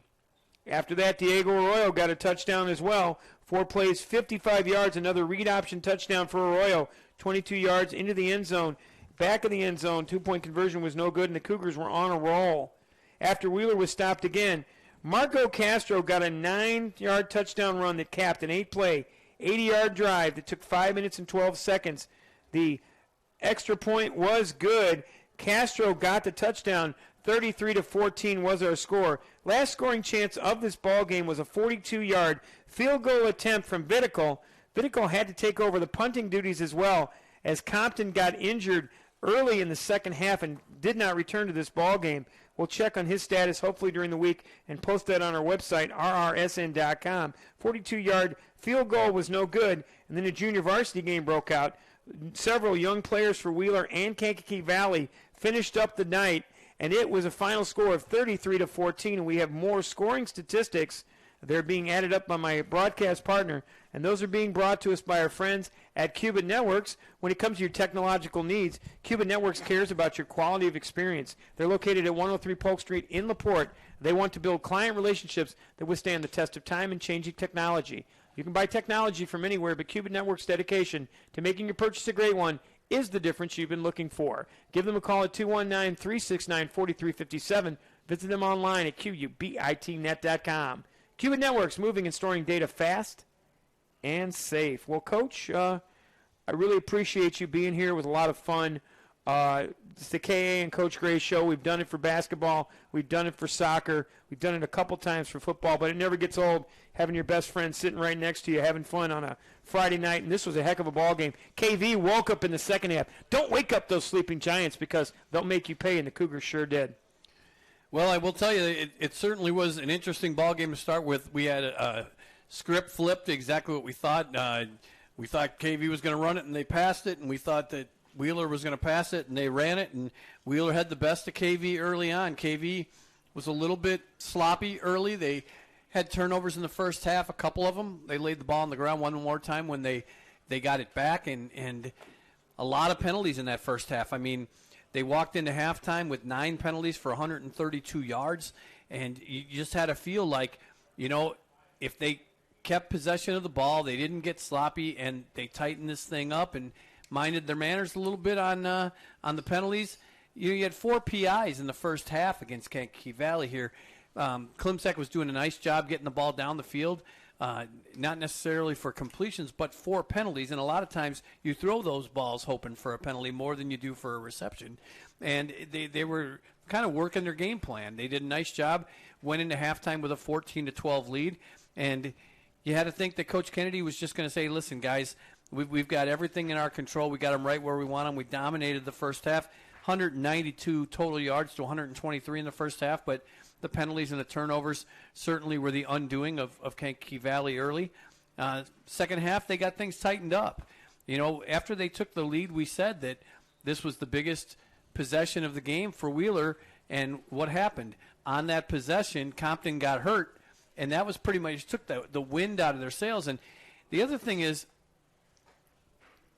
Wheeler had Jackson Smith get hurt and not return to the game as well. So you had Jackson Smith, who had 2 fourth-down carries, both for first downs, and one for a bust-out 41-yarder that put them up 14-6.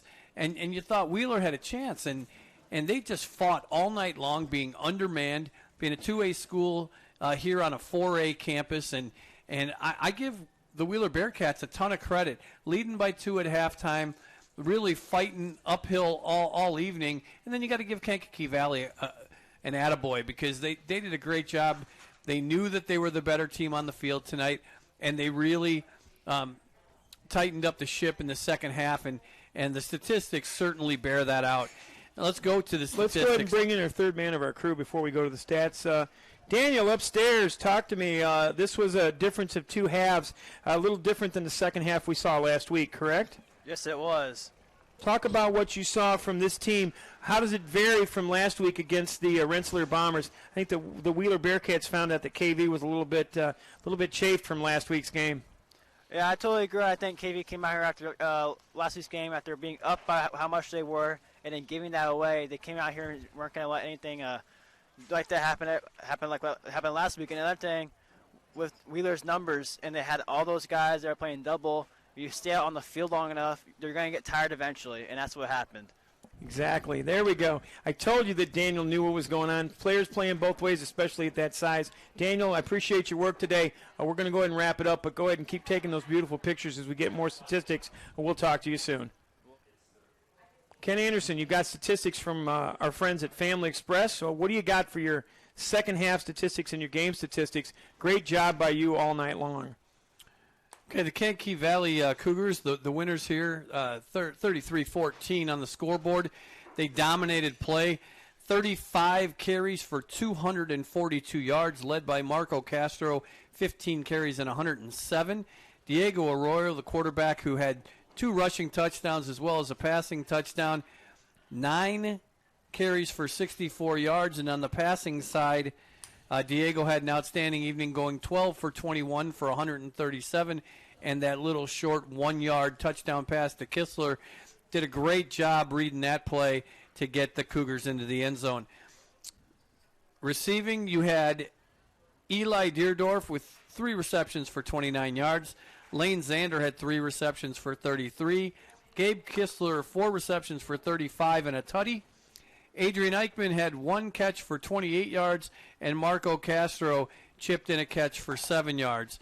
On the rushing side, Braden Swallow in the second half did a really nice job getting 4 carries and finishing the game with 5 carries for 33 yards.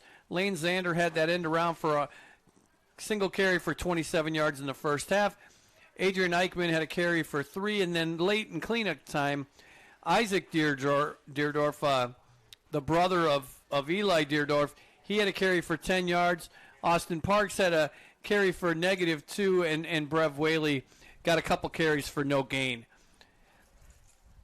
First downs in the ball game? First downs, 20 first downs for KV. 2 by the way of penalty, 18 first downs on the evening. And you shift to the Wheeler side, 9 first downs total. So 20-9 advantage for the KV Cougars on the first down ledger. 3 of those first downs for the Wheeler Bearcats were by penalty, so only 6 generated out of their offense this evening. The Kankakee Valley Cougars finished with 177 yards of penalties, 14 infractions totaling that 177, while the Wheeler Bearcats were called for 5 penalties and 60 yards. On the Wheeler side, Caleb Klimchek had a rough evening. He went 8 for 18 for 51 yards and no touchdowns. His replacement freshman Logan Fox came into the ballgame, was 0 for 1. So Wheeler finishes the evening 8 for 19 for only 51 yards. Those 51 yards were part and parcel to Bryce Compton having 2 for 20 in the first half before he was injured on the first possession of the second half, or second possession of the second half after KV had taken the lead. Joey Makachura had 4 catches for 31 yards, and Jaden Ortiz had 2 catches, 1 for 3, and then a -3 to bring him to no gain on the evening. On the rushing side, Jaden Ortiz, 16 carries for 82 yards, and he did yeoman's work. Early in the ball game, he was getting knocked around, and the beating just continued, and he just kept taking the ball. So 16 carries, 82 yards for Jaden Ortiz. Great job by him. First possession, 5 carries, 43 yards, and a touchdown. Caleb Klimchek got sacked once for a -7, goes against his rushing yards. Jackson Smith, as we had spoke about earlier, got injured in the ball game, but went for 2 fourth-down carries, both for first downs, one of them being a 41-yard scamper after he broke through the line for a touchdown. So 2 carries and 44 yards for Jackson Smith. And Caden McMahon came in late. Sophomore Caden McMahon carried 4 times for 25 yards, getting some mop-up duty here for the Wheeler Bearcats, and really not doing a justice by saying it's a mop-up duty. All these kids practice and play hard, and for a sophomore to get into a varsity game on a 4A field and carry 4 times for 25 yards, averaging over 6 yards a carry, got to think that was a great job by Caden McMahon. We'll go ahead and take our final 2-minute timeout. When we come back, we'll have our Route 1 Chevy Players of the Game. Kankakee Valley dominates at home on the second half of this ball game. They get a win, 33-14, and you saw it here on Regional Radio Sports. Battles aren't won solely on the field. Battles are won within. Over enemies of fear. Enemies of doubt. In that place where promises are kept. In the heart of every Marine, you'll find a promise. A promise of battles won.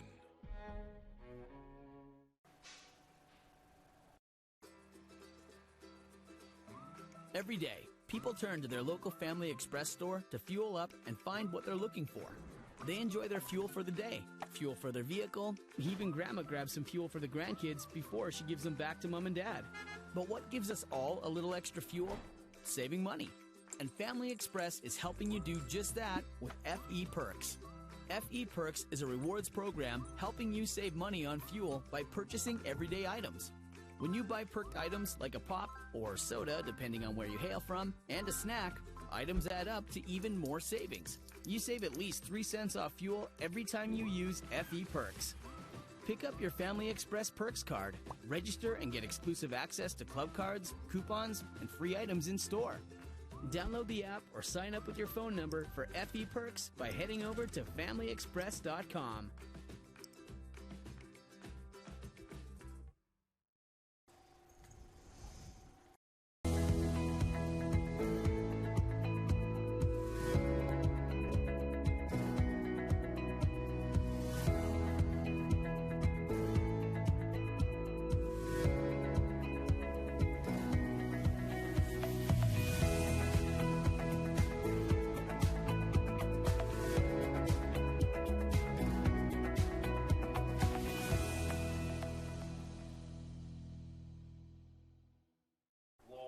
Back here on Regional Radio Sports. Before we go any further, let's remind you who brought you Indiana High School football on a beautiful Friday night here in Wheatfield on Regional Radio Sports. Broadcast is brought to you by the Regional Radio Sports Network, your ticket to the best seat in the house since 1992. The United States Marine Corps. The few, the proud, the Marines. Centier Bank. Since 1895, Indiana's largest private family-owned bank. State Farm Insurance. Like a good neighbor, State Farm is there. Ivy Tech Community College's Lake County campuses. Your future starts here. Horizon Bank. Exceptional service, sensible advice for 150 years. Engravables. Your headquarters for awards, trophies, and plaques. Tech Credit Union, the better option for personal and business banking.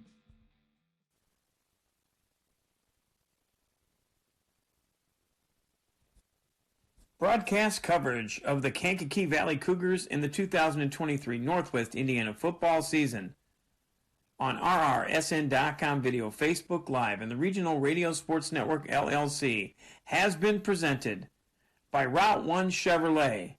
Indiana customers are only moments from moments. They're conveniently located on North Dixie Highway and on the web at route1chevy.com. Other proud partners during our award-winning coverage of student athletes included First Trust Credit Union, Hamstra Group, Cuban Networks, Family Express, CI Insurance, Nitco, Countryside Realty, Toppin Inc.,